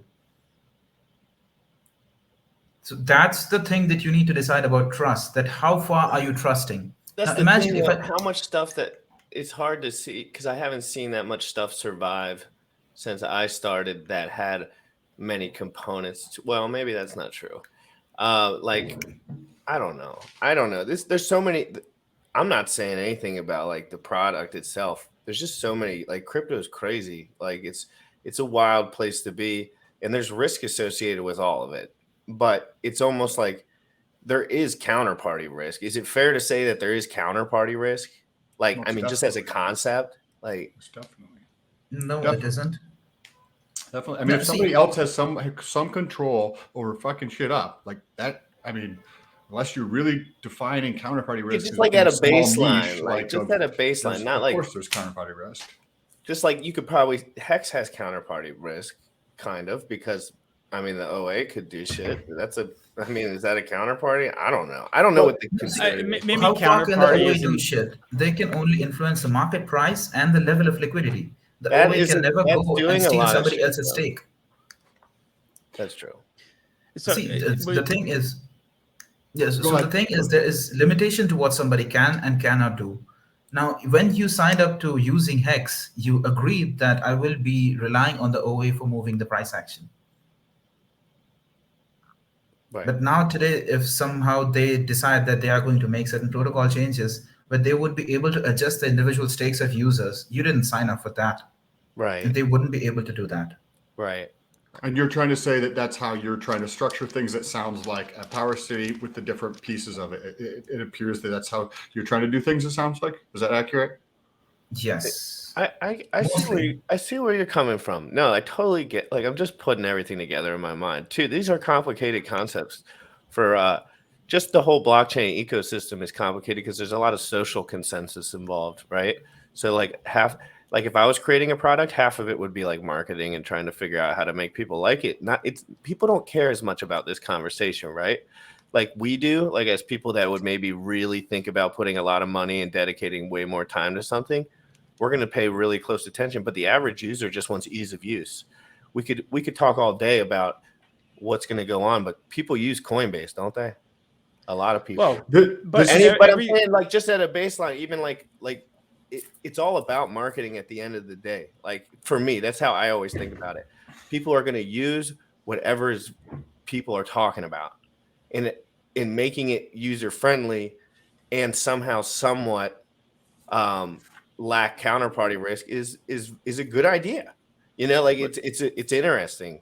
For sure. These are the questions that you need to ask about every project coming to Pulse Chain. Yes, right. Correct. I mean, this is not just about one protocol. This is 100%. anything you're looking at, right? You want to understand, you know, what's locked in, what can be changed, why can it be changed, right? And, you know, also understand that there are very good reasons why things need to be able to be adjusted or course corrected along the way, right? I would guarantee you, and this is my own personal belief, I'm just speaking for myself here. If Richard Hart designed Hex today, he probably would have made a couple of different choices in the design, right? NFTs weren't the big deal then. Maybe stakes transferable as NFTs would have been a day one thing, right? You know, there's certain efficiencies that perhaps might have been, you know, added in. But these are things that you learn after adoption, after usage, after technologies mature, right? But you can't go back and change it because it's immutable. So it's just a matter of knowing when to lock yourself into something, right? Versus when to continue shepherding it and improving it and listening to your community and watching what they're doing with it, right? The way that we're building these DeFi Legos here, we're going to be learning more from the community on how they want to connect all these things together than we can imagine ourselves, right? We want people to go figure out like, oh, well, if I take my rewards from over here and I want to put it over here, and can you do a strategy for this new thing over here so I can point to that, right? We need to learn from the community to be able to support that because we want them to succeed, right? And if you lock everything up on day one, you can't do any of that. So it's finding that balance between offering new functionality, improved functionality, more streamlined, more efficient functionality versus locking certain things in and walking away from it, right? Not walking away from a support or marketing perspective, but walking away from we're no longer making changes to it, right? So, you know, there's a good reason to do either. And you want to pick and choose and make sure that you're doing it in the right places at the right time, right? And then asking those questions like we were just talking about with every single thing out there. And we not do that have one's those right questions. or wrong, but to GRC's point around marketing, I know Jesse had talked about this because Tuba had also mentioned this too, being the front end, right?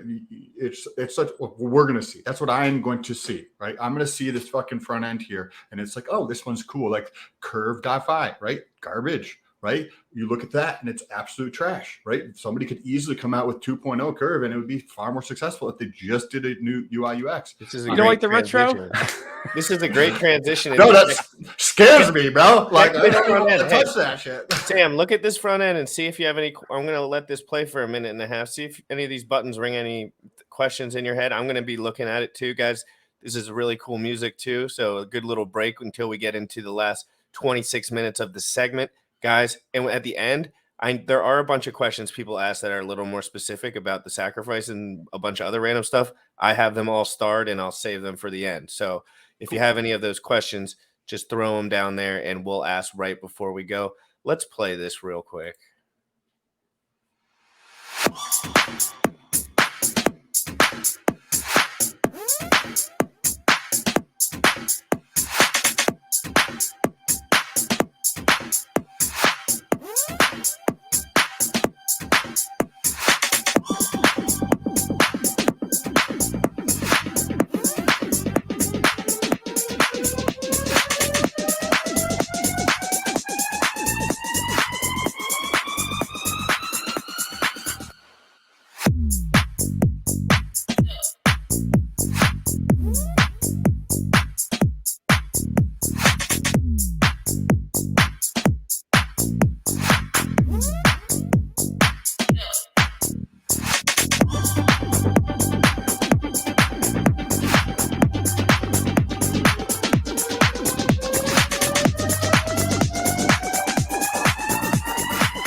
Okay.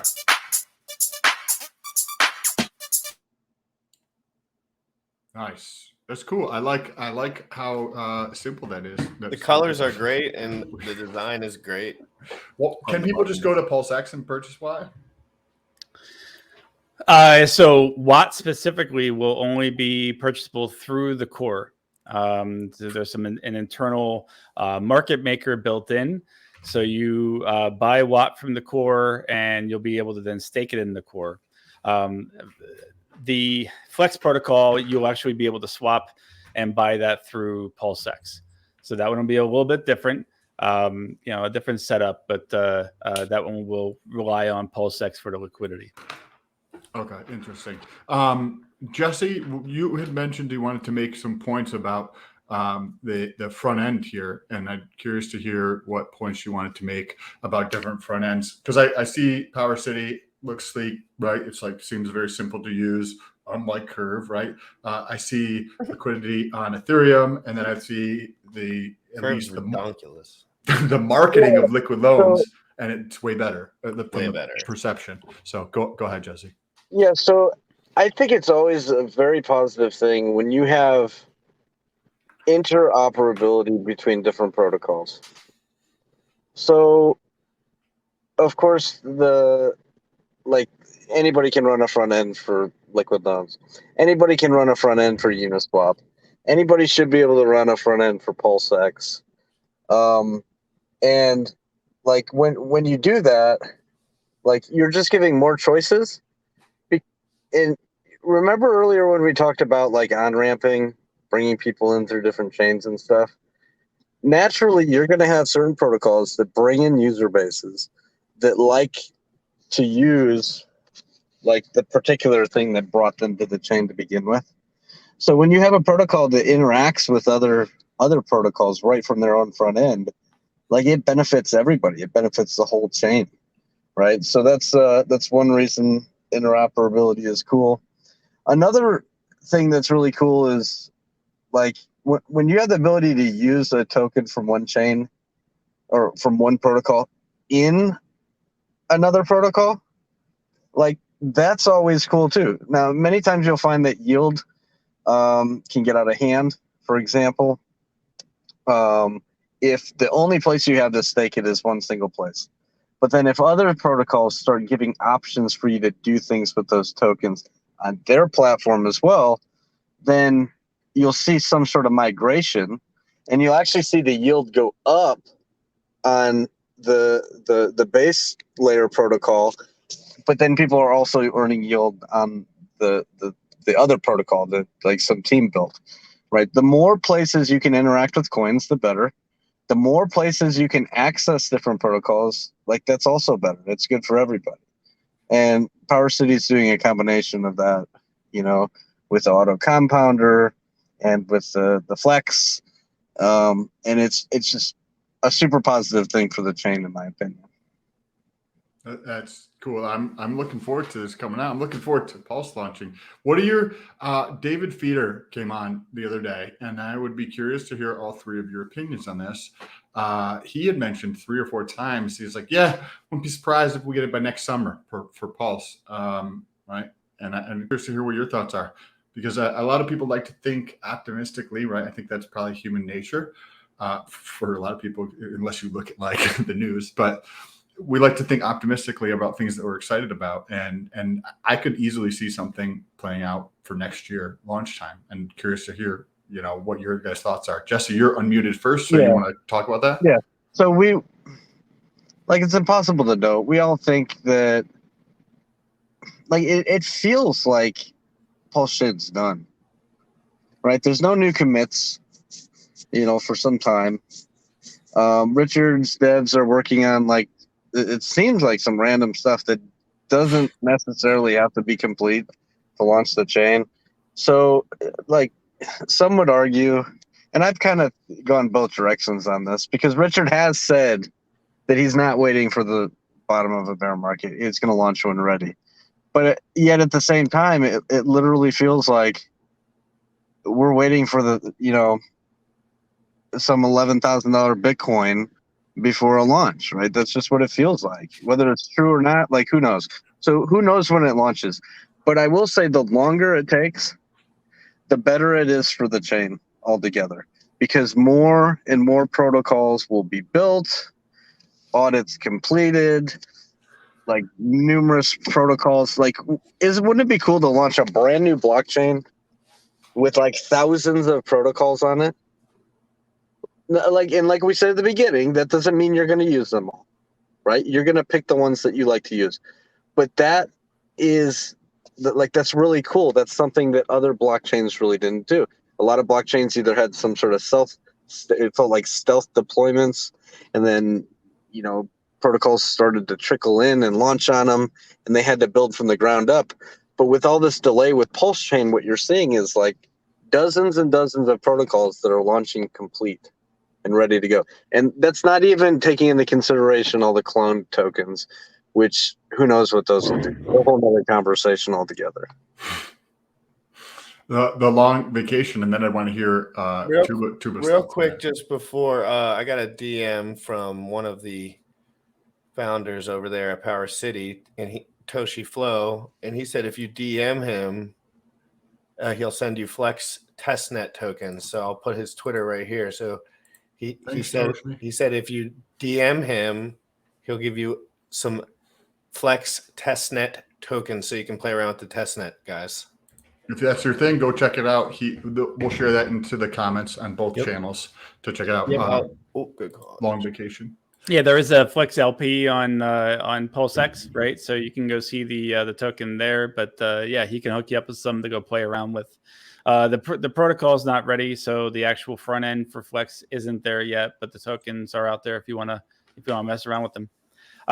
As far as where are we in Pulse Chain deployment, the way I look at it is things just kind of fell together, right? We weren't. I don't think Richard was looking for a bear market per se, like timing the bear market, but it just happened to come along. And if you're here, right, never let a disaster go to waste. So why not just do some of the optimizations that you're already planning on, that you already want to do, that are going to require a much more complicated migration in the future? Why not do them now, right? If you can take a few more months, right, whether that's 6 months or longer, and do those optimizations now and vet them now and test them now before people go live, right? You're going to have a 10 times better experience once you actually do go live, and it'll happen to be probably better market timing in the end, which is kind of convenient for everybody, right? So it's kind of like the stars aligned and the heavens opened up, the angels sang, and we have this chance for an even better rollout for Pulse Chain with this even faster and more efficient through some of these optimizations that are being done. Didn't have to be done on day one, but you know what? Hey, if we can get them on day one, why not? And like what Jesse was saying, if we can have more protocols then to have more time to finalize and be vetted and test public test nets and actually go through some real, world testing in a public test net, then while you're forking over all of Ethereum, right, most of those projects won't be operational. They're going to be borked on fork because you won't have oracles and graph support and all these other things that we want, right? Or what they rely on today on the Ethereum side. Well, instead, all those people who get those free airdrop tokens, they're suddenly going to find many more protocols that are natively built for Pulse Chain up and running on day one, something that they can put all those fork tokens into and go do something with, right? Very interesting. Thank you for sharing that. I agree. The stars seem to be aligning. I'm thinking about like a 11K launch with a 90% drop off launch because people are going to pull their money out. But Tuba, after a year down. Yes, Tuba. I would love to hear your input on switching from the Solidity to the Go, whatever it is, language for the EVM blocks, and what your thoughts are on the importance of this and how that helps things moving forwards, because I don't have the fucking understanding of that. So the thing is, I have some really weird theories about Pulse Chain launching, so I would rather not disclose that portion of it. Oh, you gotta lay that out there and then not talk about it? But the decision to switch from stake, the validator rotation from Solidity to Golang is a much better decision because it's a huge performance improvement. And see, the thing about blockchains is the only service that it provides is the thing that you would try to exploit is the thing you would lose when you try to exploit it. So now imagine it like you have a safe made of money. There is nothing inside the safe. The money is the safe. The safe is the money. Now, the moment you try to break into the safe, you lose the money. That's the great thing about blockchain, the whole sandboxing from the outside world. Now, the way EVM provides it is in the form of the EVM. Now, EVM has a very low performance is a very low performance system, and it's not that efficient. Now, for functions that rely on core utilities of the chain itself, not just the dApp interactions, it's a much better decision to move it outside the sandbox into the Golang code base so that faster changes can occur. And maybe they ran into some issues with more frequent chain splits when the validator rotation was inside the solidity, because there would be instances where some validator needs to be slashed out early on, but they are slashed on much later because the whole processing time took sufficient time, and they could bring other nodes that are live along at the same time down with them. Now, figuring that out and making that change as fast as possible is of utmost importance. One thing that we might lose is when the whole validator rotation was inside the EVM, the whole chain was basically somewhat like Tezos, where you could make governance changes and upgrade the whole chain without relying on majority node providers agreeing, but the stakers just agreeing. But this moving it outside of it just removes that provision later down the line. Aside from it, the job that the Pulse Chain team is doing is great. What It's what tough. what is Yes. what is the validator rotation you mentioned? Validated What does that mean for rotation like? is Go ahead. it's basically every epoch there's a fixed set of validators. They are finalized as they can only be the block producers for the next epoch. And until that time happens, the guys that have been selected, if they show performance throttling or latency issues, then they are dropped out. They are given certain slashes and warnings, and I don't remember the other two things that was in the list. And then they are pushed out of the validator rotation, and more frequent slashes even prevent you from participating in validation for a certain period of time.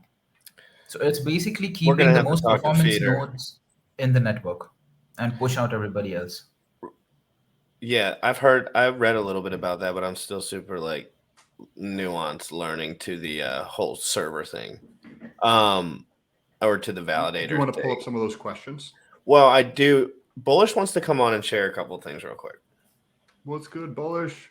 What's going on, everyone? Right. It depends, Sam, on how much time you have, because I know you have a hard cut. I've got that call at 1:00, so I've got like 5 more minutes. All right, so yeah, finish whatever questions you have. I just want to share something real quick before we go into the questions. No, I was going to tell GRC to jump into the questions, and then I can just jump off. I'm curious. I'm going to just learn as much as I can while I can, and then I'll just jump off, take a piss, and get on the next. Please explain the sacrifice bonus by the Pulse Chain PulseX wallet sacrifice. That dude asked that like 3 times. Sure. So basically, if the wallet address, the sacrifices for PowerCity, is in the sacrifice set for those other events, right? The wallet address has to match up. Then, and we were taking the full sacrifice set along with the wallets that participated in the Legion VC and the Magic Carpet Ride and Magic Toshi Ride pools. So if you pulled together for Pulse or PulseX or Liquid Loans in any of those groups, we also have the underlying wallets that participated in those, so they can get that bonus as well. So if the wallet address matches, then they will get an additional percentage. If you go to sacrificenow.io, it shows you the individual percentage that is provided as a bonus for each of those events. If you were in all 4 of those events, the maximum combined bonus is 55.55%. Thank you for GRC's in explaining that that. fan club. Wait. Yeah. No. Why? Wait. Why I mean, wait? Why Why wait? wait till launch Flex on Pulse versus launch it on ETH and get a copy? Good question, Bullish. ETH fees. ETH fees are exorbitant, right? And if you are continually churning ladders of stakes on a monthly, semi-annual, annual, and so on basis, right, you are consuming a lot more gas on the Ethereum side due to the added expense of the S-load function on that chain, right? So to end the stake is expensive. So doing that on Pulse chain will be significantly cheaper, and you can churn through those stakes much more efficiently with a lot less gas. Otherwise, Flex would be a significant gas consumer on the Ethereum side for sure. It would eat into the user's rewards as a result of that. But it's still going to be cheaper for the user. Because say me and 1,000 friends decide to pool our money together, effectively what Flex sounds like, right? Then instead of me and 1,000 of my friends paying gas fees, now they're all in this pool, and this pool pays one fee that is distributed across all of these. And if the sequence was monthly, semi-annual, yearly, 5-year, whatever somebody's prerogative is on how they want to structure that, those fees are now distributed over the 1,000 people instead of me paying, you paying, this next person paying, this next person paying. So the aggregate fees are tremendously smaller. Plus, like giving a free token to people is super appealing from a lot of people's perspective with a copy. It is. Go ahead, Tuba, please. So the thing here is that we are already working on the design phase of Flex, and we haven't taken any final decisions yet. We are working on multiple instances of it, one where there's a pooled version of it, one where there's an individualized tokenized version of it that's tradable. Now, for the pooled version, it would make sense to launch on Ethereum. But for the individualized version, it gives a much higher level of flexibility to the user because there are no locking durations, no fixed event times. You have to deposit your money within this duration. You can withdraw only after this much time. None of that is there. And that's why we're preferring the individualized model with some sort of pooling function to operate the automations. But it's almost like an automatic ladder builder for people in a sense. It sounds like with the individual structure. That's how you would describe it in the most simple form. But again, see, new ideas come up every single day. And just a day or two ago, we came up with a new thing that we could look into. Imagine if everybody has certain ladders of stakes. Now you have certain shorter duration stakes and certain longer duration stakes. Somebody else has certain shorter durations and longer durations based on their own requirements. Now imagine instead of having to take a huge hit on your longer positions by getting a penalty and breaking apart all of them, you could sell your longer positions in exchange for someone's shorter duration positions at a discount. So you wouldn't lose as much as you would if you had to close those long positions. And the user who is selling you those short-term positions is gaining the additional long-term positions at a discount than he would have had he deposited himself. Now with Hedron on the HSIs, you can do most of these staked instance P2P trading. But there's a huge lack of data on what exactly is the thing that's being traded and lack of statistics on what would be a good trade. Now, what we do is we can always provide more data, but we went a step further that you wouldn't have to take in a decision at all. Just like some things that Liquid Loans does is it transfers off the collateralization level to stakers and other things. We could take a page off their book and we could migrate the risk from someone's books to somebody else's who is willing to pay a premium for it, but offering a discount on the asset that is being exchanged for. So basically imagine you have certain staked instances. Each instance holds a few number of short-term stakes that you decided how long you want to, a few number of long-term stakes that again you decided how many you want and how long you want. Somebody else has a few short-term stakes and long-term stakes. The other guy doesn't have any need for emergency withdrawal right now and is willing to hold on to his position. You could sell your long-term stakes to that other guy in exchange for his short-term stakes at a discount. He would be getting a discounted fee on the long-term stakes. You would be getting a much better rates than you would get if you were to directly close the long-term position. And you wouldn't even have to go find that other guy. The protocol does it for you. Do you think that, right? So conceptually, I completely understand what you're saying, and there's probably a couple people that do who are listening. But when you start to build tranches individually, like what you're describing, it's I mean, you lose a lot of the audience. Personally, like there's a lot of people who are like, that's too fucking complex for me, right? To like, we might like that stuff. We might find it interesting. But when you start building individual tranches of legs and then you can trade those with other fuckers, like, love it. It's cool. Like, I mean, finance people, nerds, is awesome, right? But it seems like a possibility it could lose some people in that sense because, like, Just see, that's how I'm describing it. But when the user is using it, think of it like somebody like Haunted comes up with a ladder strategy, makes a YouTube video about it. The user learns that he needs to make a 3-month stake, a 1 year stake, a 5-year stake, and a 15-year stake. He does in those exact proportions and those exact amounts based on the money he is investing. He just presses a few buttons, selecting the amount that you want by moving a few sliders, and then he presses OK. And then he presses OK. When he wants to exit, he just presses exit, and everything that I describe is happening underneath is happening underneath. He doesn't have to execute that trade. The trade is being executed on his behalf by the platform. Well, I'm sure that- Just one more thing. In additionally, the ladders that you created or the auto compounding that is being handled is again being handled by the protocol itself. And I'm sure, like, we're talking about it in to describe what it is, but given the look and feel of your the little video you guys had and the PowerCity website that GRC pulled up, I fully expect this to be having a very comfortable, easy to use like interface. This has been awesome. I know you guys are going to continue for a while. Sam, I have to go. Before you leave, check this out. So I have the audio kind of low for copyright reasons, but check this out because I'm sure you didn't see this. Fuck it.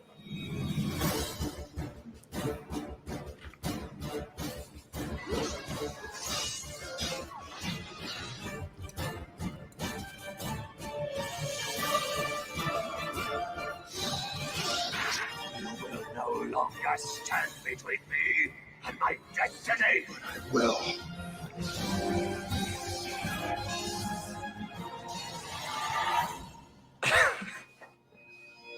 Victory. What the heck was that? Oh, don't worry, buddy. I got more. I got more. I don't know what that was. I got more. What is it? I don't Hold understand on. what it is. I really Go ahead, Sam. You can drop off. Bullish, GRC, Jesse, long vacation. Appreciate you guys. Tuba, thank you for all the details around things and everybody's perspective. Learned something new. I appreciate you guys. Hope you guys are crushing it, and I'll talk to everybody soon. Peace. See you out, Sam. Jim I love it. Sam is He-Man. Yeah. So Jim Rat, you ready? Yes. You ready, Jim Rat? Let's do it. Is that me? Is that my face? Oh my God. Is that my face? Or...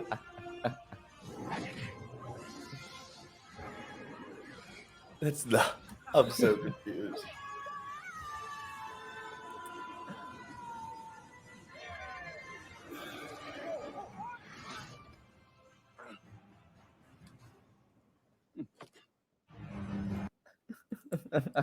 Hercules, nice. So shout out to Hex is the way. So Hex is the way. As we all know, Romanian Dav is our meme guy, and since he had a newborn, Hex is the way stepped up, and he's been killing it with the meme. So he has literally deep fakes on everyone from Wendy's, Sam. How does that Jim get out Rat. of the face? So that's all AI stuff and graphics cards. Dude, Don't worry there's so about many that. UFC knockouts that I want to have like two people's faces on, and I always wonder how I could do it. So if anyone wants to check out a bunch of deep fakes, he has deep fakes literally on everyone. Go check out his Twitter. He's been crushing it lately. So that was That's awesome. hilarious. That was That's funny. awesome. So we can go around the panel one more time. Like, what are you guys excited about? We don't have to talk about your pulse chain predictions or anything. I don't really care about all that stuff. But, what are you the most excited about? What would you like to tell the people basically about what you got going on? What do you think the most appealing pitch for what you got going on at this moment and what you're excited about? You can just go around starting with the long vacation and then we'll go around. Sure.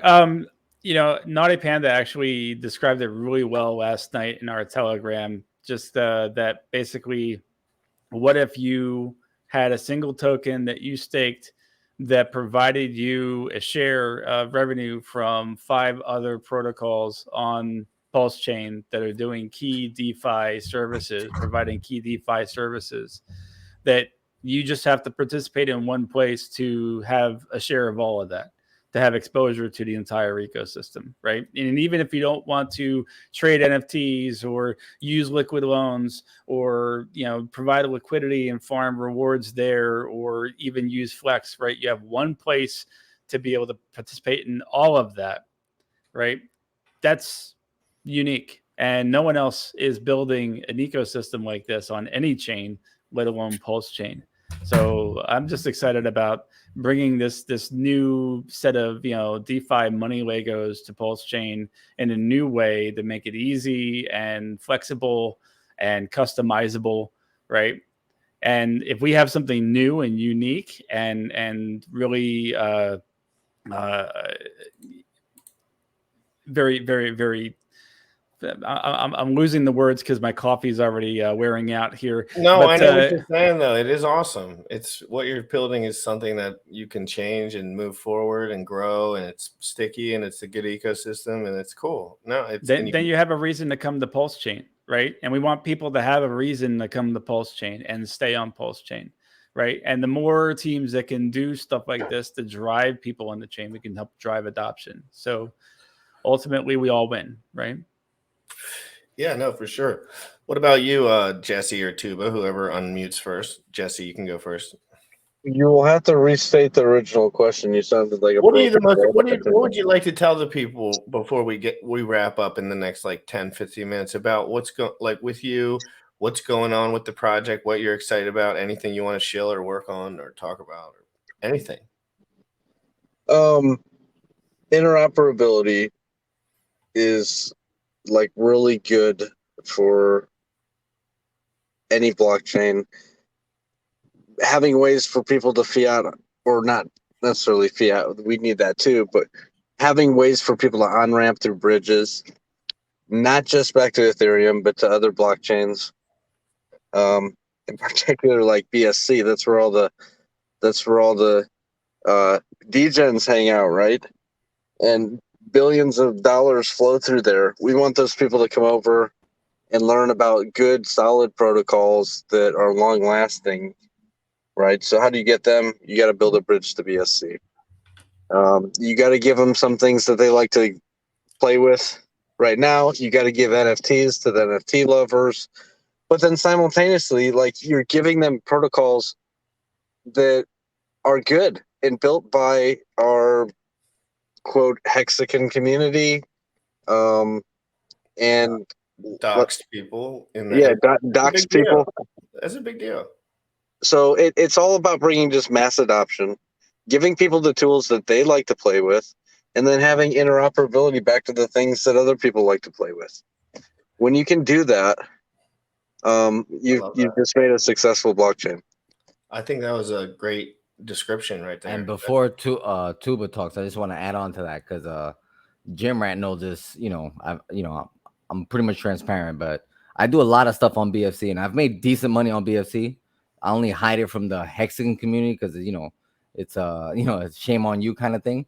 But to Jesse's point, I spend more time of my adoption efforts on the BSC side than I do on any other chain, because I'm in there. I know what works.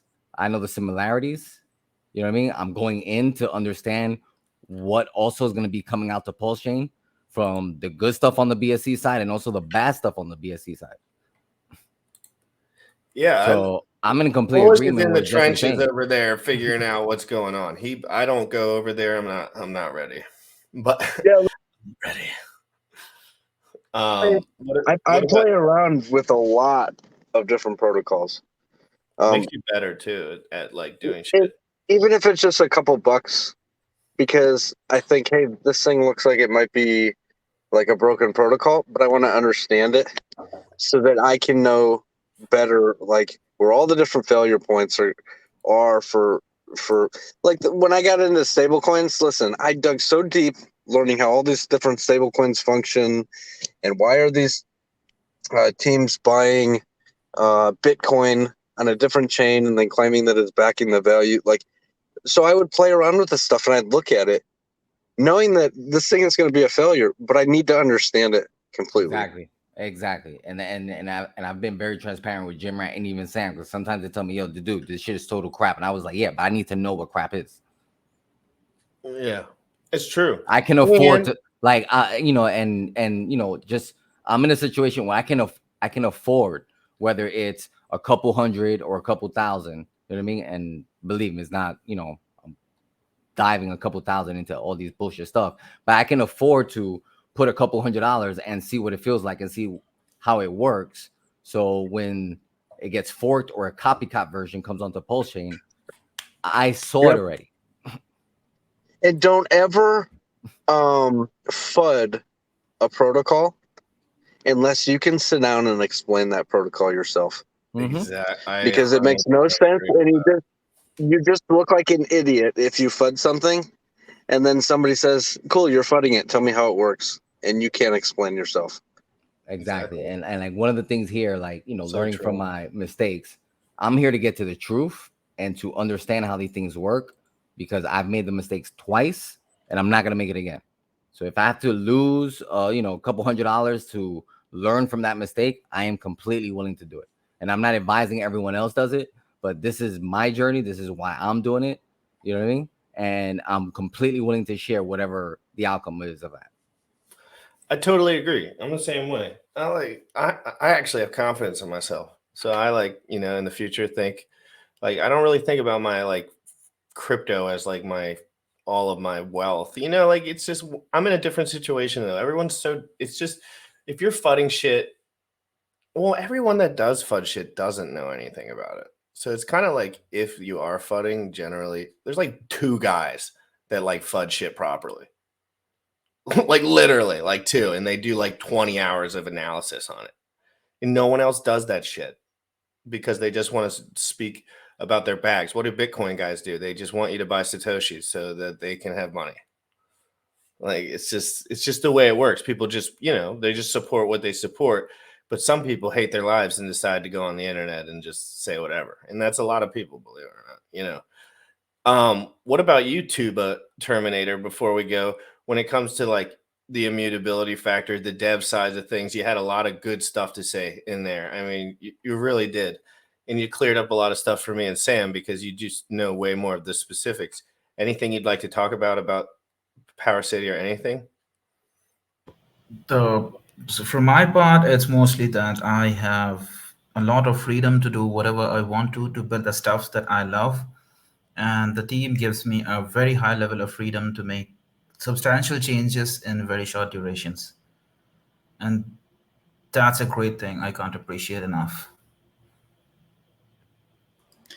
And Tuba is constantly challenging us to think bigger. And he is the first developer and architect I've ever worked with who, pushes me further, right? Because I was always told when I worked with the bank, oh, you can't do that. You got to dial it back. You got to dial it back. That's just too much, right? It's the worst. It was me. It's the worst. My whole life, everyone just limited beliefs, everything, always. It never mattered what it was. If it was outside the box, it was just limited, And then I was told, and it made me think that it made me think that everyone had an idea about life that I didn't. And then I realized over time that everyone was just talking ass. Because they don't want you to like figure stuff out that they don't know. Cause it's like, I don't know. It's like a man thing. It's weird, but go on. I'm sorry. No. But I See, mean, you got it exactly right. Tuba helps us, see the bigger picture, right? And it's been wonderful just collaborating with them and learning new things, right? And we're all teaching each other new things and being able to come up with, again, what really started as a single idea and has now turned into a full ecosystem of ideas and continues to blossom and bloom and evolve as we go through this whole building process. So sorry, Tuba, go ahead. So, see, even just the core implementation, we had 3 completely new iterations in the last 3 months. Sometimes even just we are about to launch and we are about to go in public testnet, and just 1 week before I go ahead that guys, we could do this thing and it would be better. And they end up agreeing. So my point here is about the whole challenging aspect of it is, if you want to do limited stuff and if you want to treat it as a job, just take a job with a big tech company. The only reason we are an early stage startup and we have the flexibility to do whatever we want. So if we are doing anything, let's do it. Let's take it to the extreme. Otherwise, not take it at all.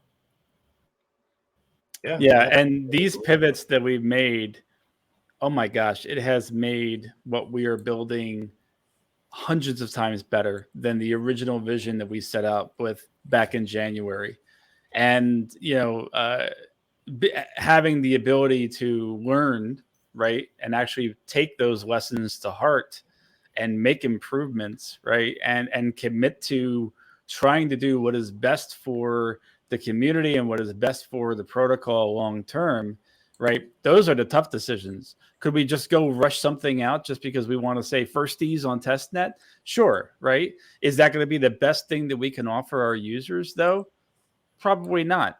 And going through these iterations and learning, right, and finding better ways to do it after we've also already gone through, how many other options and explored all those routes, right? That's how you come up with new innovation, new ideas, right?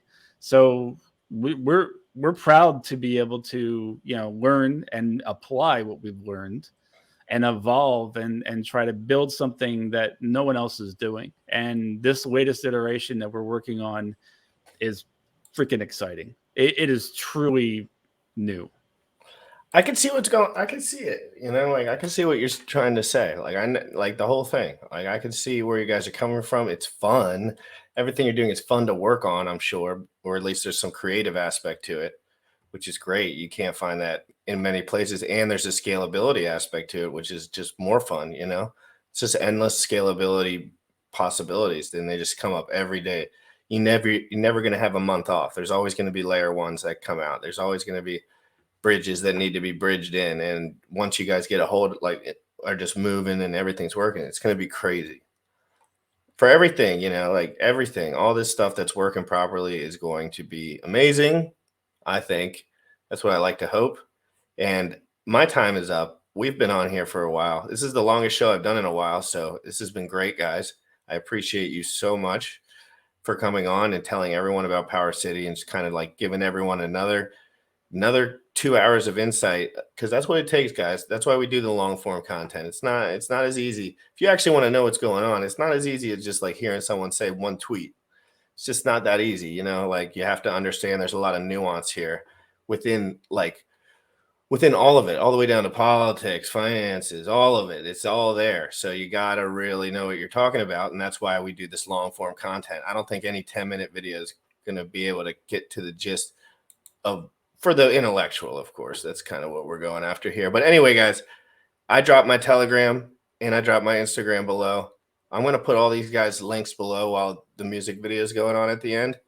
And Tuba, if you want to put your Twitter or something that you use, anything like that, you might just be not using that stuff, depends. But you can drop that in there and I'll put it in the comments. Guys, this has been an incredible show. Thank you so much. Thank you very much. It's been awesome. And everyone, I hope you have a great day. And we'll see you tomorrow at 11 a.m. Eastern. You already know what time it is. Crypt in the morning. Crypt in the morning. Crypt in the morning. Waiting on phone. Crypt in the morning. Crypt in the morning. Here to take notes. Crypt in the morning. Crypt in the morning. Crypt in the morning. Waiting on phone. Crypt in the morning. Crypt in the morning. Here to take notes. Smoking a blunt on my way to the gym. 11 a.m. and already tuned in. Got me some hex and I'm making a stay. Got me some hedron, I'm making it rain. Pay me some maxi and that's just in case. Jim ready sent me to show you the way. D5 Pro. Crypt in the morning.